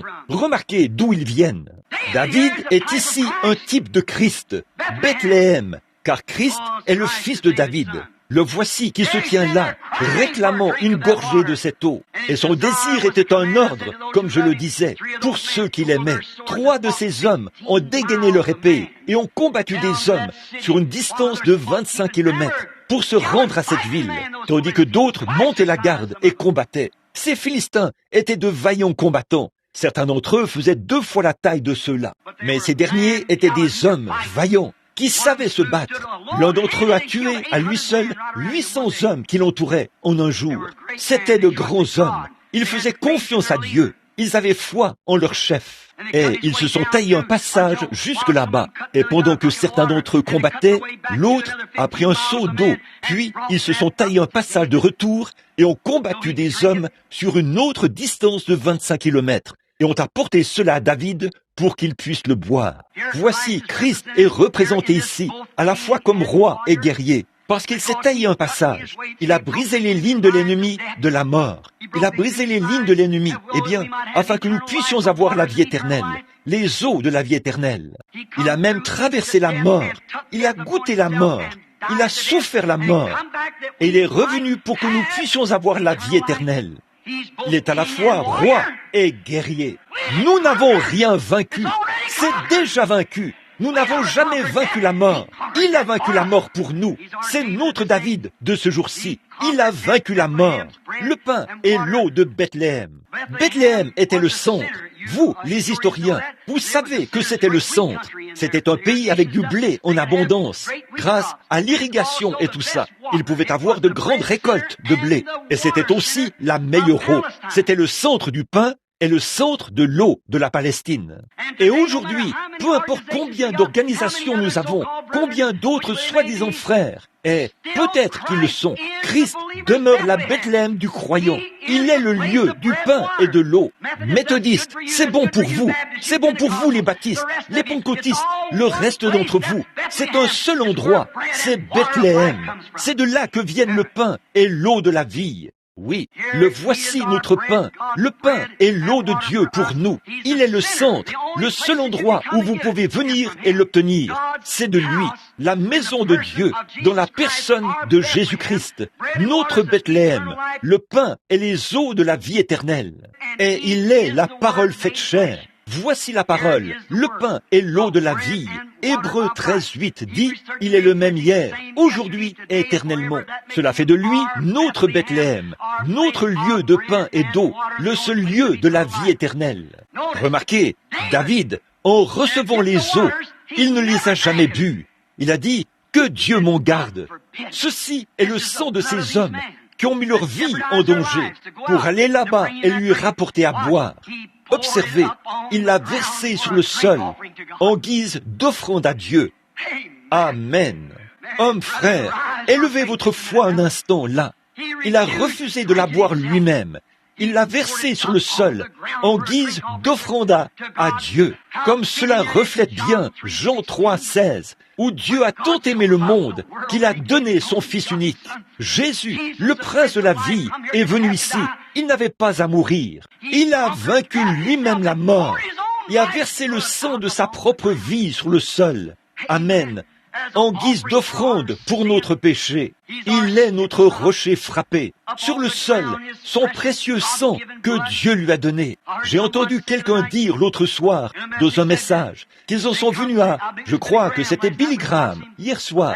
Je le regardais alors qu'il disait qu'il était allé en Israël et en Palestine. Et il a dit, je suis venu pour croire votre peuple. Quelque chose comme ça. Et je l'ai certainement admiré lorsqu'il est passé à cette émission mondaine hier soir. Beaucoup d'entre vous ont rejeté l'homme pour avoir fait ça. Mais écoutez, c'est devant toute la nation qu'il s'est présenté. Il n'a pas reculé. Il s'en est tenu exactement à ce qu'il croyait. Et je l'admire certainement pour ça. Et il a dit, je suis allé en Israël et je leur ai dit, j'adore un de vos enfants. En d'autres termes, comme ceci. Je me suis dit, Billy, c'est merveilleux. J'ai aimé voir cette puissance que Dieu t'a donnée, de te tenir au milieu de tous ces tapes à l'œil d'Hollywood et donner un témoignage de Jésus-Christ. Mais il n'était pas juif. Jésus était Dieu, pas un juif. Souvenez-vous, la cellule de sang provient du sexe masculin. Et il n'était pas un homme, un juif ou quelqu'un des nations. Il était Dieu, créé dans la chair. Nous ne sommes pas sauvés par le sang d'un juif, ni par le sang de quelqu'un des nations. C'est par le sang de Dieu que nous sommes sauvés. Il était Dieu, rien de moins. Il n'était ni juif, ni des nations. Par le sang créateur de Dieu en lui, nous devenons, s'il était juif ou des nations, nous serions tous perdus. Il était Dieu dans la chair. C'est vrai, je n'adore pas un juif. Quand j'adore Jésus-Christ, j'adore Dieu. Je n'adore pas une fiction ou une sorte de chose historique. J'adore Jésus-Christ, la présence de Jésus-Christ en ce moment même, qui est sa parole manifestée dans cet âge-ci. Depuis le commencement, Dieu a assigné une portion de sa parole à chaque âge. Et chaque fois qu'un de ces âges se déroulait, Dieu envoyait un prophète oint pour cet âge en question. À l'époque de Noé, à l'époque de tous les autres, quand il a fait les promesses. Peu m'importe dans quel état se trouve l'Église, il fait toujours ça. Il envoie un homme oint, car la parole du Seigneur vient au prophète. Voici, il se tenait là, chaque prophète, et il était condamné par les organisations de ce jour-là. Mais ils s'en tenaient à la parole et faisaient vivre la parole. Jésus était la plénitude de la parole de Dieu, car il était la plénitude de la divinité corporellement. Et en lui habitait la plénitude de Dieu. Dieu vivait en Jésus-Christ. Dieu était en Christ, réconciliant le monde avec lui-même. Non pas juif ou des nations, mais Dieu. Le voilà, se manifestant, comme c'est approprié. Et le propre sang de Dieu a dû être répandu sur le sol, depuis le sang innocent d'Abel, pour nous racheter. Il n'a pas pris sa propre vie. Il n'a pas retenu sa propre vie. Il a dit, « Père, est-il possible que cette coupe s'éloigne de moi? Mais néanmoins, non pas ma volonté, mais que la tienne soit faite. » Il s'est abandonné à la parole. Aujourd'hui, nous pouvons faire la même chose. Vous pouvez soit prendre vos credos, prendre votre telle chose et aller où vous voulez avec ça. Mais vous pouvez dire, non pas ma volonté, mais que la tienne soit faite. Revenez à la parole de Dieu. Prenez votre clinquant et Noël et faites-en ce que vous voulez. Mais donnez-moi Jésus-Christ dans mon cœur. Peu importe combien cela est humble et combien les gens rient ou quoi que soit la chose. Observez sa nature. Voyez si elle fait ce que lui a fait. Si elle ne le fait pas et que ça ne s'aligne pas à cette parole, laissez ça de côté. Ce n'est pas Christ, car Christ est la parole. Ici, nous voyons combien c'était approprié. Notre rocher, frappé, la vie de son sang répandue sur le sol, un sacrifice d'expiation pour le pécheur. Notre Bethléem, eau, pain et vie, offerte pour notre purification, nous, pécheurs impurs. Oh, mon ami pécheur, comment pouvez-vous refuser si bêtement une telle offrande, alors que Dieu a donné son Fils unique, un sacrifice d'expiation, afin que quiconque croit en lui ne périsse point, mais ait la vie éternelle. Comment entre-t-on en lui? Par un seul esprit, nous sommes tous baptisés en une seule Bethléem, la parole de Dieu, qui est Christ manifesté pour cet âge-ci. Et chaque promesse que la Bible donne, qui s'applique à cet âge, il attend qu'un prophète vienne sur la scène pour les manifester. Il l'a promis, selon Malachie 4. Ces choses s'accompliront. Peu importe combien les gens pensent que c'est insensé, ces choses s'accompliront de toute façon. Dieu l'a dit, il peut de ces pierres. Si nos credos ne le reçoivent pas, si nos églises ne le reçoivent pas, Dieu peut retourner à l'étable, il peut aller où il veut, mais il y aura quelqu'un qui prendra position pour cette parole qui était prononcée pour ce jour-ci. Quelque chose doit la manifester. Ce ne sera pas un groupe non plus. Ça ne l'a jamais été. Oh, fils, guerrier, comme je termine. Je ne veux pas vous garder trop longtemps ici. Je vais terminer tout de suite, si le Seigneur le veut. Il est 11h moins 5, moins 6 plutôt. Remarquez, oh, fils guerrier, vous les hommes qui prétendez être des fils, savez-vous ce que David représentait? David représentait Christ. Christ était le fils de David. Maintenant écoutez, je termine par ceci. Ces guerriers des nations, beaucoup d'entre eux, remarquez, ils venaient de partout. Mais ils savaient que ce fugitif était oint. Ils savaient que David était rejeté par son propre peuple. Mais ils savaient que l'onction était sur lui. Ils pouvaient voir ça. Alors, ils sont restés à ses côtés, à la vie, à la mort. C'étaient des hommes vaillants. Même si le monde extérieur ne croyait pas ça, son propre peuple l'a chassé. Il ne voulait rien avoir à faire avec lui. Saül l'a chassé. La tête de la dénomination l'a chassé. Et n'avait rien à faire avec ça. Le conseil l'a chassé. Et il est devenu un fugitif. Il a dû aller là où il pouvait. Il était là-haut, dans les montagnes. Mais il y avait un petit groupe d'hommes, composé de gens des nations, et ainsi de suite. Et en regardant cet homme, ils ont su qu'il allait devenir roi. Il en est de même aujourd'hui pour les véritables et vaillants soldats de la foi de cette parole, qui savent que cette parole promet que Jésus-Christ va revenir. Nous ne sommes pas intéressés par des millions de dollars de ceci et des millions de dollars de cela. Je suis intéressé au retour de Jésus-Christ. Oh, fils guerrier de Dieu, qu'est-ce qui vous arrive? Quelle est votre position aujourd'hui quand nous voyons que la Bible prédit qu'il est quelqu'un rejeté aujourd'hui, chassé de son Église, chassé des organisations? Et vous le savez, pas besoin de nous le cacher, c'est la vérité. La Bible dit qu'il en serait ainsi. Sortez de ces marques de la bête. Regardez ces hommes, ils ont dégainé leur épée. Qu'est-ce qu'il y avait? Ils désiraient une gorgée d'eau fraîche. David. Quel type d'aujourd'hui? De notre David, Christ. Nous savons qu'on le traite d'exalté, qu'on le repousse comme fanatique et tout. Il est rejeté par les églises. Elles ont leur credo et leurs choses déjà établies en ce Noël, exactement comme la première fois. Nous savons cela, mais nous savons aussi que cette parole reste toujours vraie et qu'elle doit s'accomplir. Et ce que Christ désire, c'est que les hommes, les combattants, tiennent ferme. Amen. Oh, venez vous placer auprès de moi, à mes côtés. L'endroit où je me tiens est redoutable. Je lance un défi aujourd'hui. Ces bandes vont partout dans le monde. Je lance un défi à l'homme, aux combattants qui aiment Jésus-Christ, qui sait que ces choses doivent s'accomplir aujourd'hui.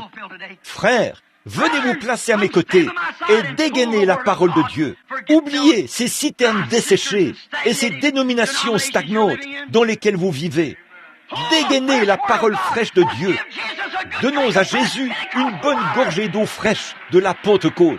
C'est son désir aujourd'hui de revenir à la Pentecôte originelle, de revenir à la parole. Il est prophétisé que nous le ferons dans le chapitre 4 de Malachie. Ramener la foi des enfants au Père. Qui prendra position ce matin? Comme David, nous savons que David prendra le pouvoir. Jésus-Christ va conquérir le monde. Il hérite la terre. Il sera roi de la terre. Il est rejeté aujourd'hui. Il est un fugitif parmi son peuple. Bien sûr, il est un fugitif parmi le monde. Il l'a toujours été. Mais aujourd'hui, il est un fugitif aux yeux de sa propre Église. Ils le rejettent. Ils aiment mieux leur credo et les grands dignitaires que la parole. Ils ne permettent pas qu'elle se manifeste. Ils ne permettent pas qu'elle soit prêchée dans sa puissance. Ils s'en sont éloignés, comme la Bible l'avait annoncé dans Apocalypse 17. Qu'est-ce qu'ils font? Ils montent là aujourd'hui et vont tous dans ce conseil des églises. Le catholicisme et le protestantisme s'unissent, produisant la marque et l'image de la bête. Et les protestants tombent dans le panneau. Les pentecôtistes, partout, des dignitaires pentecôtistes vont à Rome et reviennent en disant l'endroit le plus spirituel. Et au Texas et partout ailleurs, ils sont ouverts et ils donnent des explications sur les stations et tout, sachant que ce sont des credos qui ont été injectés dans cette parole. Oh, vous, habitants de Bethléem, alléluia, je fais appel à des hommes, des combattants qui n'ont pas peur. Peu m'importe qu'il y ait 800 personnes d'un côté et 10 000 de l'autre. Je veux des combattants qui viendront avec moi et qui se frayeront un chemin à travers cette ligne de Philistins incrédules que le Conseil mondial a posté autour de la parole de Dieu, essayant d'en faire des credos et d'en nourrir les gens. Il y a un puits, il y a une source ouverte dans la maison de David, Bethléem, pour le péché et l'impureté.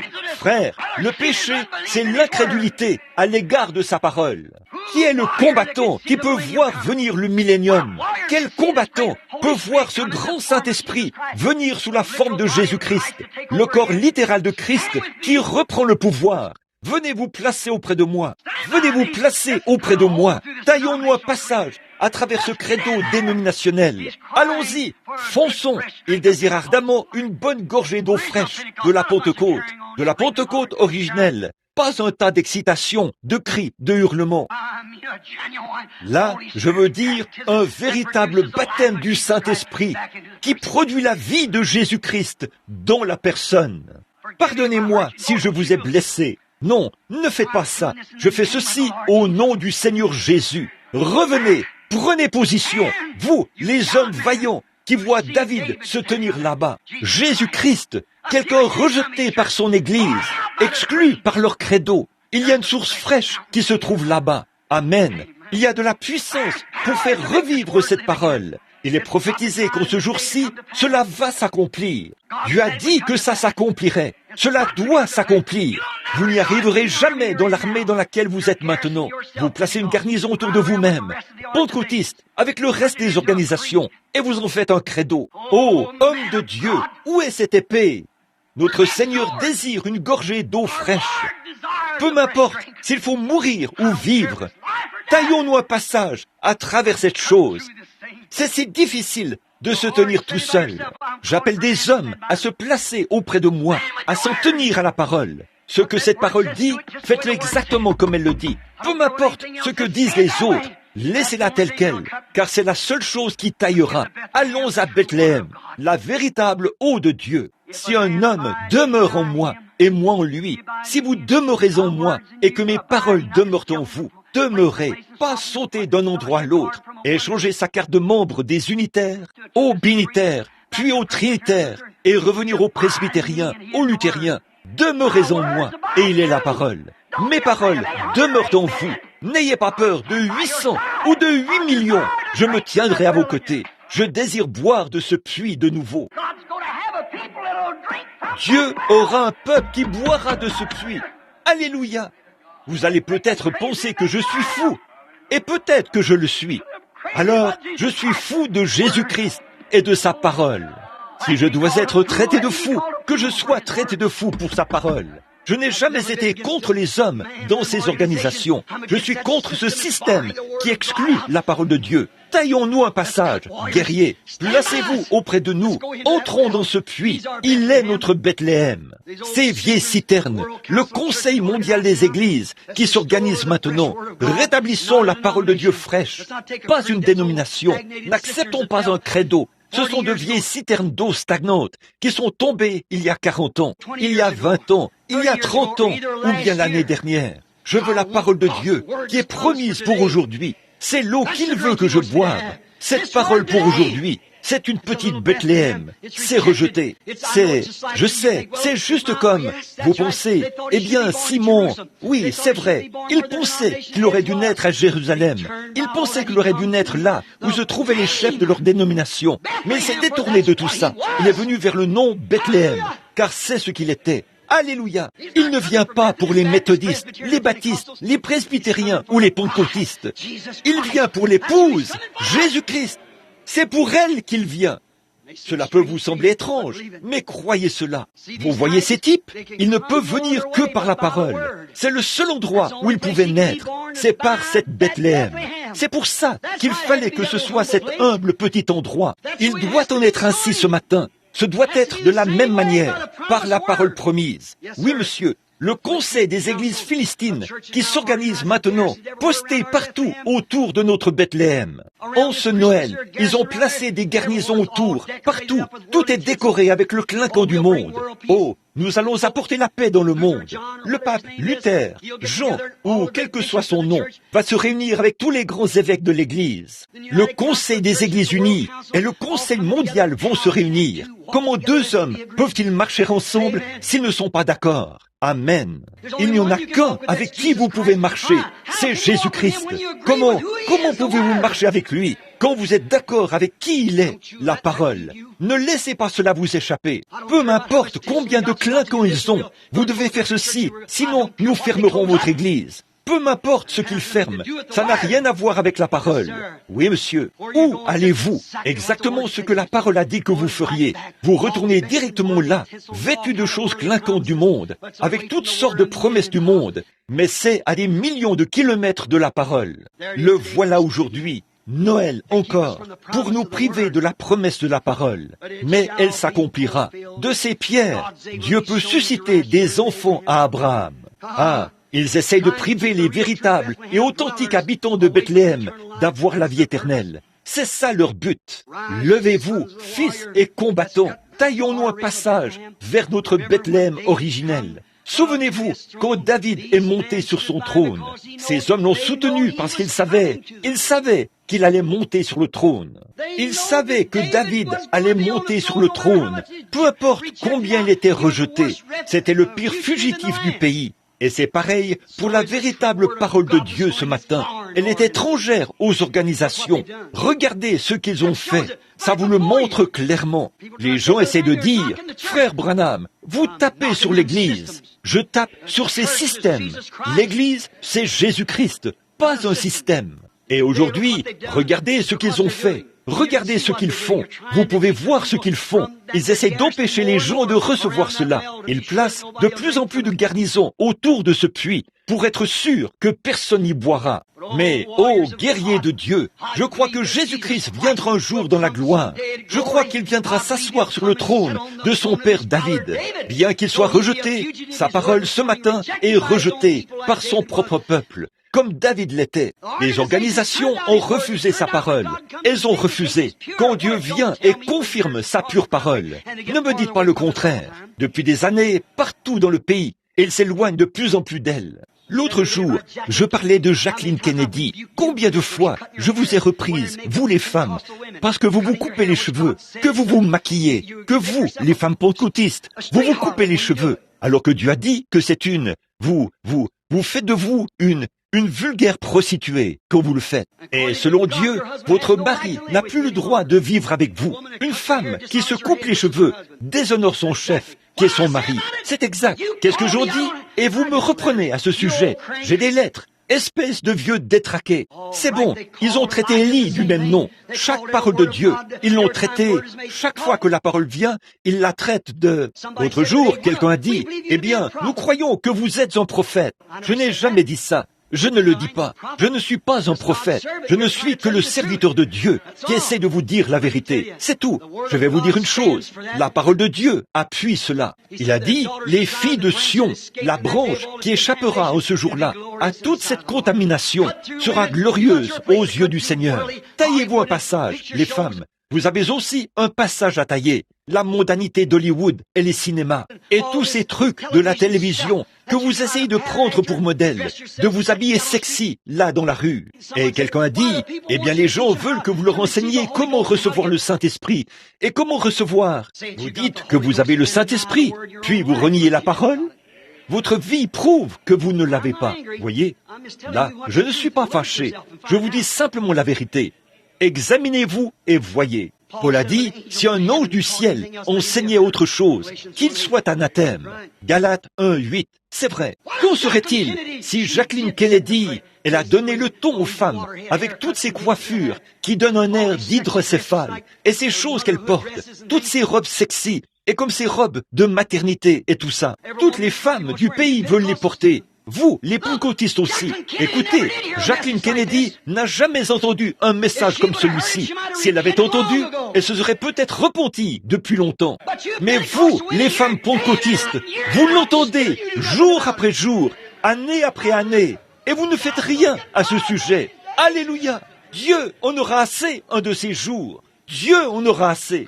Eh bien, je sais que vous pensez que je suis fou. Allez-y, ça ne fait rien. C'est ce qu'ils pensaient tout au long des âges. Quand la parole, voyez, ô combattants, dégainez cette épée. Prenons position pour tout ce que cette épée représente. Allons à ce puits où se trouve une source remplie du sang des veines d'Emmanuel. Pas d'un juif, des veines d'Emmanuel. Dieu avec nous, où les pécheurs, plongés dans ce flot, sont lavés de tout péché. De Bethléem sortira un chef qui régnera sur mon peuple. Aujourd'hui, le Saint-Esprit règne sur les gens, et le Saint-Esprit est la parole, n'est-ce pas? Maintenant, pour conclure, respectueusement, il règne sur les gens. Peu importe ce que vous pensez, conformez-vous à la parole. Si vous ne le faites pas, le Saint-Esprit n'est pas là. Votre propre témoignage atteste ce que vous êtes. Peu importe ce que vous dites, vous pourriez sauter en l'air, parler en langue et courir d'un bout à l'autre de la salle et toujours avoir les cheveux coupés et faire les choses que vous faites. Cela témoigne contre vous que ce n'est pas le cas. Habitants de Bethléem, que Dieu vous bénisse. Traversons. Christ veut une vraie église. Il veut une épouse. Taillons-nous un passage. Sortez d'ici. Débarrassez-vous de ces credos, afin que ceux qui sont véritablement assoiffés puissent revenir et boire une gorgée d'eau fraîche et véritable de la Pentecôte qui a jailli autrefois de ce grand puits. Elle jaillit toujours. Ne voulez-vous pas venir aujourd'hui et croire cela de tout votre cœur, alors que nous inclinons la tête un instant? J'ai beaucoup de choses ici dont je devrais parler. Le temps ne le permet pas. Il est 11 heures maintenant. Je me demande combien de combattants ici, vous les ministres, méthodistes, baptistes, presbytériens, prêtres catholiques, quoi que vous soyez, êtes-vous convaincus? Je sais que je ne suis pas un membre du clergé. Je suis peut-être sorti du désert, avec des ceci, cela et autre chose décousus. Mais ceci est la parole. Et vous croyez qu'elle l'est. Et vous croyez quelle est la parole? C'est la Bethléem. Jésus a dit, l'homme ne vivra pas de pain seulement, mais de toute parole qui sort de la bouche de Dieu. Et la parole est ici, la Bible. L'homme vivra par cela, et il est cette parole. Ô combattant, vas-tu dégainer l'épée de Dieu et dire, j'en ai assez de ces traditions, je reviens à la parole, je reviens à la vérité. Femmes, hommes, femmes, n'avez-vous pas honte de vous, de votre manière d'agir? Êtes-vous prêtes ce matin, en ce Noël, à revenir et à refléter le véritable Jésus-Christ? Maintenant, avec vos têtes inclinées et tous les yeux fermés, voulez-vous lever la main pour dire, priez, frère Branham. Dans mon cœur, c'est vraiment ce que je veux faire. Je le veux, je le crois. Que Dieu vous bénisse. Oh, des ministres, des femmes, partout. À Bethléem. Bethléem. Le lieu du pain et de l'eau de Dieu. Christ, notre glorieuse Bethléem. Comment entrons-nous en lui? 1 Corinthiens 15. Par un seul esprit, nous avons tous été baptisés dans le corps mystique de Jésus-Christ. Nous nous nourrissons de sa parole et de rien d'autre, seulement de la nourriture de brebis. Cette parole, rien d'autre. Vous ne pouvez pas y ajouter de credo. Nous ne l'écouterons pas. Non, monsieur. Vous direz, eh bien, c'est comme ceci. Si la Bible dit que c'est comme ceci, c'est comme ça que nous le voulons. On ne veut pas qu'elle soit assaisonnée. Nous la voulons telle qu'elle est. Ô Dieu, notre Père, aujourd'hui, il reste encore des cœurs affamés sur la terre. Pourquoi la petite Bethléem? À ma pauvre manière de quelqu'un sans instruction, Seigneur, j'essaye d'amener ce petit groupe qui m'aime. Je sais qu'ils m'aiment, Seigneur, et je les aime. Et je les aime tellement que, Seigneur, j'ai du zèle pour eux. Je ne veux pas les voir mêlés à ces grandes choses, être retranchés quand il sera trop tard, et voir ces pauvres âmes là-bas en prison, sachant qu'un jour, ils ont eu une occasion. Seigneur Dieu, aujourd'hui, peu importe ce que pensent ceux de la grande Jérusalem, et ce que pensent ceux de Galade, et de Ramoth en Galade, et quoi encore, de Silo, et des grands lieux d'adoration, peu importe où ils se trouvent, il y a une Bethléem. N'es-tu pas la moindre d'entre toutes celles-là? Mais de toi sortira des méthodistes, des baptistes, des presbytériens, des catholiques, de la grande capitale, et de Ramoth en Galade, où Luther a combattu, et de Silo, où peut-être Wesley a combattu, et de bien d'autres endroits. Mais Seigneur, tu as suscité un groupe pentecôtiste, et voilà qu'ils ont fait volte-face et ont fait la même chose. Jésus de Nazareth, je te prie, Seigneur, de permettre aux combattants de chacun de ces credos là-bas, de se lever en ton nom, de se tailler un passage à travers tous ces credos et de revenir à la vraie parole sans mélange, de rejeter tout fardeau qui les enveloppe si facilement, de rejeter toutes les heures inutiles qu'ils passent à essayer de faire des membres d'une organisation. Seigneur Dieu, fais qu'ils reviennent pour amener des convertis à Jésus-Christ, non pas pour glorifier une organisation ou qui que ce soit, mais Jésus-Christ, lui seul. C'est pour David que ces hommes ont combattu, c'est pour David qu'ils ont mis leur vie en danger, et ces grands combattants puissants, sans peur, se sont taillés un passage là-bas, parce que c'était son désir. C'était son désir d'avoir une gorgée d'eau de ce puits. Seigneur Dieu, peut-être que nous ne ressentons pas ce quelque chose qui tire, mais voici, c'est ton désir que ces choses soient faites. Comme tu l'as dit à Jean, ainsi il est de notre devoir, où il est convenable pour nous que nous accomplissions tout ce qui est juste. Il est convenable pour nous, en tant que ministres aujourd'hui, de veiller à ce que cette parole soit prêchée, de veiller à ce que ce soit fait. Il est convenable pour nous, les hommes de cette heure dans laquelle nous vivons, les grands hommes sur la terre aujourd'hui, ô Dieu, ils sont là, qu'ils le voient et saisissent l'épée. Quelle que soit l'opposition, si Dieu est pour vous, qui sera contre vous? Peu nous importe de mettre notre vie sociale en péril. Peu nous importe de mettre ceci, cela, autre chose en péril. Nous voulons retrouver l'eau de la vie. Que nous allions à Bethléem, Seigneur. Que chacun d'eux y aille. Que toutes ces femmes, certainement que si elles ont levé la main, elles avaient honte d'elles-mêmes. Fais-leur prendre conscience que ces hommes seront comme M. Kennedy un de ces jours. Ils seront comme le reste des hommes. Ils doivent mourir. Ces femmes sont en train de mourir. Je suis en train de mourir. Nous sommes tous en train de nous consumer ici sur la terre. Et nous savons qu'il ne nous reste que peu de temps, que très peu de jours. Et Dieu, au lieu d'essayer de construire de grands systèmes, Seigneur, permets que les hommes et les femmes, ce matin, voient qu'il s'agit de la venue d'un roi. Ô Dieu, la venue de ce grand roi, Jésus. Et nous comprenons, ô Dieu, que chacun de ces hommes qui ont dégainé l'épée et ont combattu pour David alors qu'il était en fuite, quand il est arrivé au pouvoir, il leur a donné de gouverner des villes. Chacun d'eux avait des villes.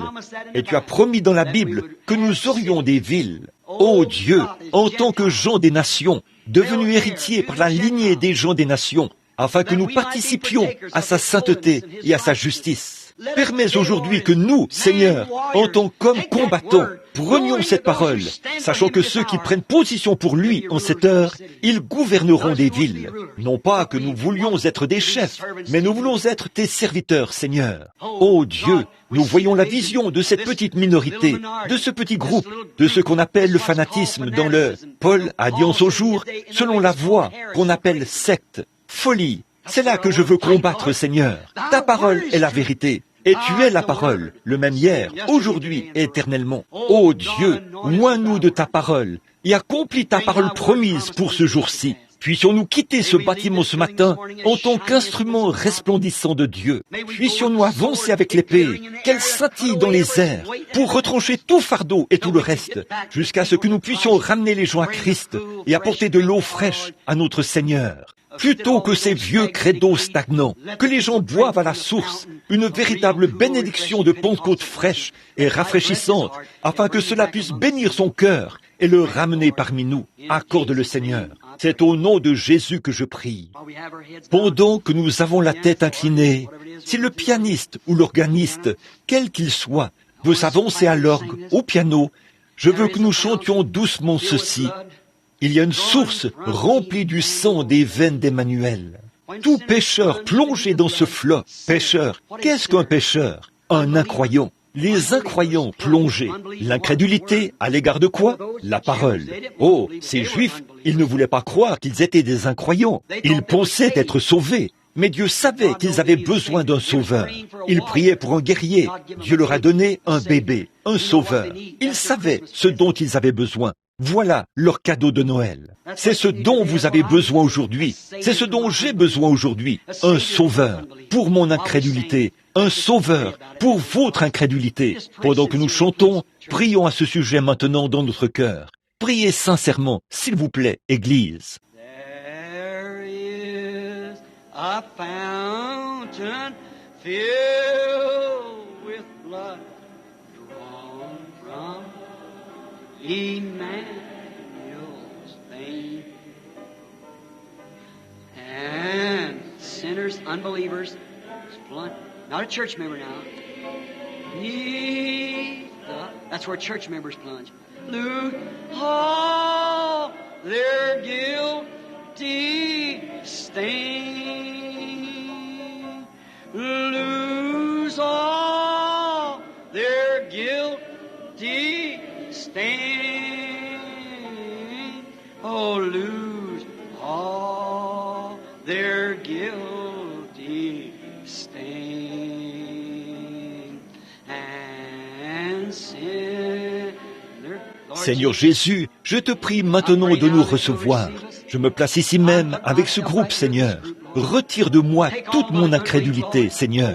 Que je meure, Seigneur, comme Samson l'a réclamé. Que je meure avec ces Philistins. Que je fasse tout ce que je dois faire, quelle que soit la chose. Mais Dieu, purifie mon âme. Retire tous les doutes. S'il y a quelque chose dans cette parole que je ne crois pas, Seigneur, et si en moi il manque quelque chose que tu as promis, que je ne peux pas voir dans ma propre vie, la confirmation de la parole pour ce jour-ci, alors, Seigneur, pardonne-moi. Pardonne-moi, Seigneur. Donne-moi du courage. Oh, Seigneur, j'ai besoin de courage pour retrancher cette chose, briser ce mur, car je sais que c'est ton désir. Tu l'as prononcé. Ce doit être ainsi aujourd'hui, comme il en était au jour de Sodome. Il en sera de même à l'avènement du Fils de l'homme. Nous voyons ce dernier mouvement, ce dernier signe qui était donné à l'Église. C'était le dernier signe que la semence naturelle d'Abraham a vu avant que le feu consume le monde des nations. Et c'est pareil ici, c'est le dernier signe que verra sa semence royale avant que le feu consume le monde des nations. Toi, Seigneur, puisse-t-il voir que c'est exactement la raison pour laquelle Jésus devait naître à Bethléem. C'est ta parole, c'est ta promesse. Bénis-les maintenant, Père. Je te les donne comme trophée. Et puissions-nous ensemble, Seigneur, dégainer la parole aujourd'hui et avancer au nom de Jésus. Amen. Que Dieu vous bénisse. Aimez-vous le Seigneur Jésus? Croyez-vous que c'est la vérité? Levez la main si vous croyez que c'est la vérité. Merci, mes amis. Écoutez, je pense que la bande est arrêtée. Voyez-vous, en parlant ici, je ne m'adresse pas seulement à vous. Cette bande fait le tour du monde. Et des hommes et des femmes du monde entier entendent cela. Nous voyageons d'un pays à l'autre. Et les gens, ils s'assoient là, avec des petits tubes dans leurs oreilles. Et je dis cela directement à des centaines et des centaines de personnes dans le monde entier. Et vous savez, ce n'est pas... Bon, vous les femmes, je ne veux pas vous blesser quand je vous dis ces choses. Mais si votre pasteur ne vous dit pas cela, il y a quelque chose qui cloche chez lui. Il n'a pas il n'a pas le cran de le faire. Il se cache derrière une organisation où il est comme Lot, assis là, avant que le feu descende. Il n'avait tout simplement pas la chose authentique pour prendre position là. La Bible dit ceci, les péchés de Sodome tourmentaient journellement son âme juste. Son âme savait ce qu'il en était, mais il n'avait pas le courage qu'il fallait pour s'avancer et condamner cela. Et un pasteur qui ne dit pas à une femme que c'est mal de se couper les cheveux, il y a quelque chose qui cloche avec cet homme, et de porter ses vêtements. Et vous, les hommes, vous qui laissez vos femmes faire ces choses-là, qu'est-ce qui se passe avec vous? Qu'est-ce qui se passe avec vous? Vous amenez votre femme partout dans la ville, comme une vulgaire prostituée. Puis, vous giflez un homme s'il l'insulte. C'est vous qui avez besoin d'une gifle. C'est vrai, et Dieu le fera aussi un jour. C'est vrai, il nous faut revenir à cette parole. Non seulement ça, ce n'est qu'une petite chose.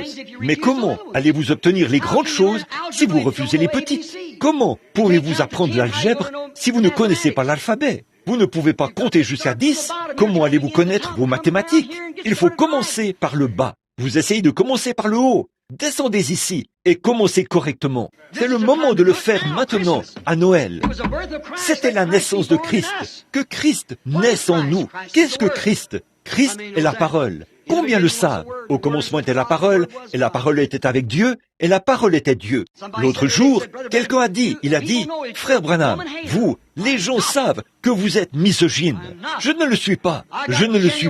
J'ai un amour authentique pour mes sœurs. Certains hommes vont tourner la tête et penser que vous êtes jolie, avec des yeux rouges et des yeux verts, et les cheveux coupés. Cet homme a une opinion différente de la mienne. J'aime cette âme qui est en vous, qui devra rencontrer Dieu. C'est ce que ma sœur, pour l'éternité, pas une petite chose qui représente le sexe ici sur la terre. Combien ont déjà lu le déclin, la chute de Rome? Certainement. Regardez là, c'est la même chose que nous faisons, le sex appeal. Les jeunes dans l'état où ils sont, exactement comme ce que nous avons maintenant, des problèmes raciaux, et la jeunesse qui prend le dessus. Et l'homme et le sexe. De la même manière que l'Empire romain est tombé, il y a 1800 ans, et voici de nouveau cette chose ici parmi les gens des nations. Voyez, la confusion entre les religions et ces choses. Oh, quelle heure que celle où nous vivons!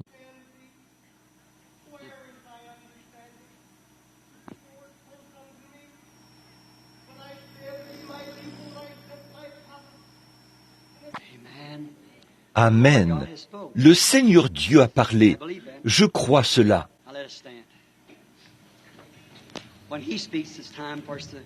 Maintenant, levons-nous.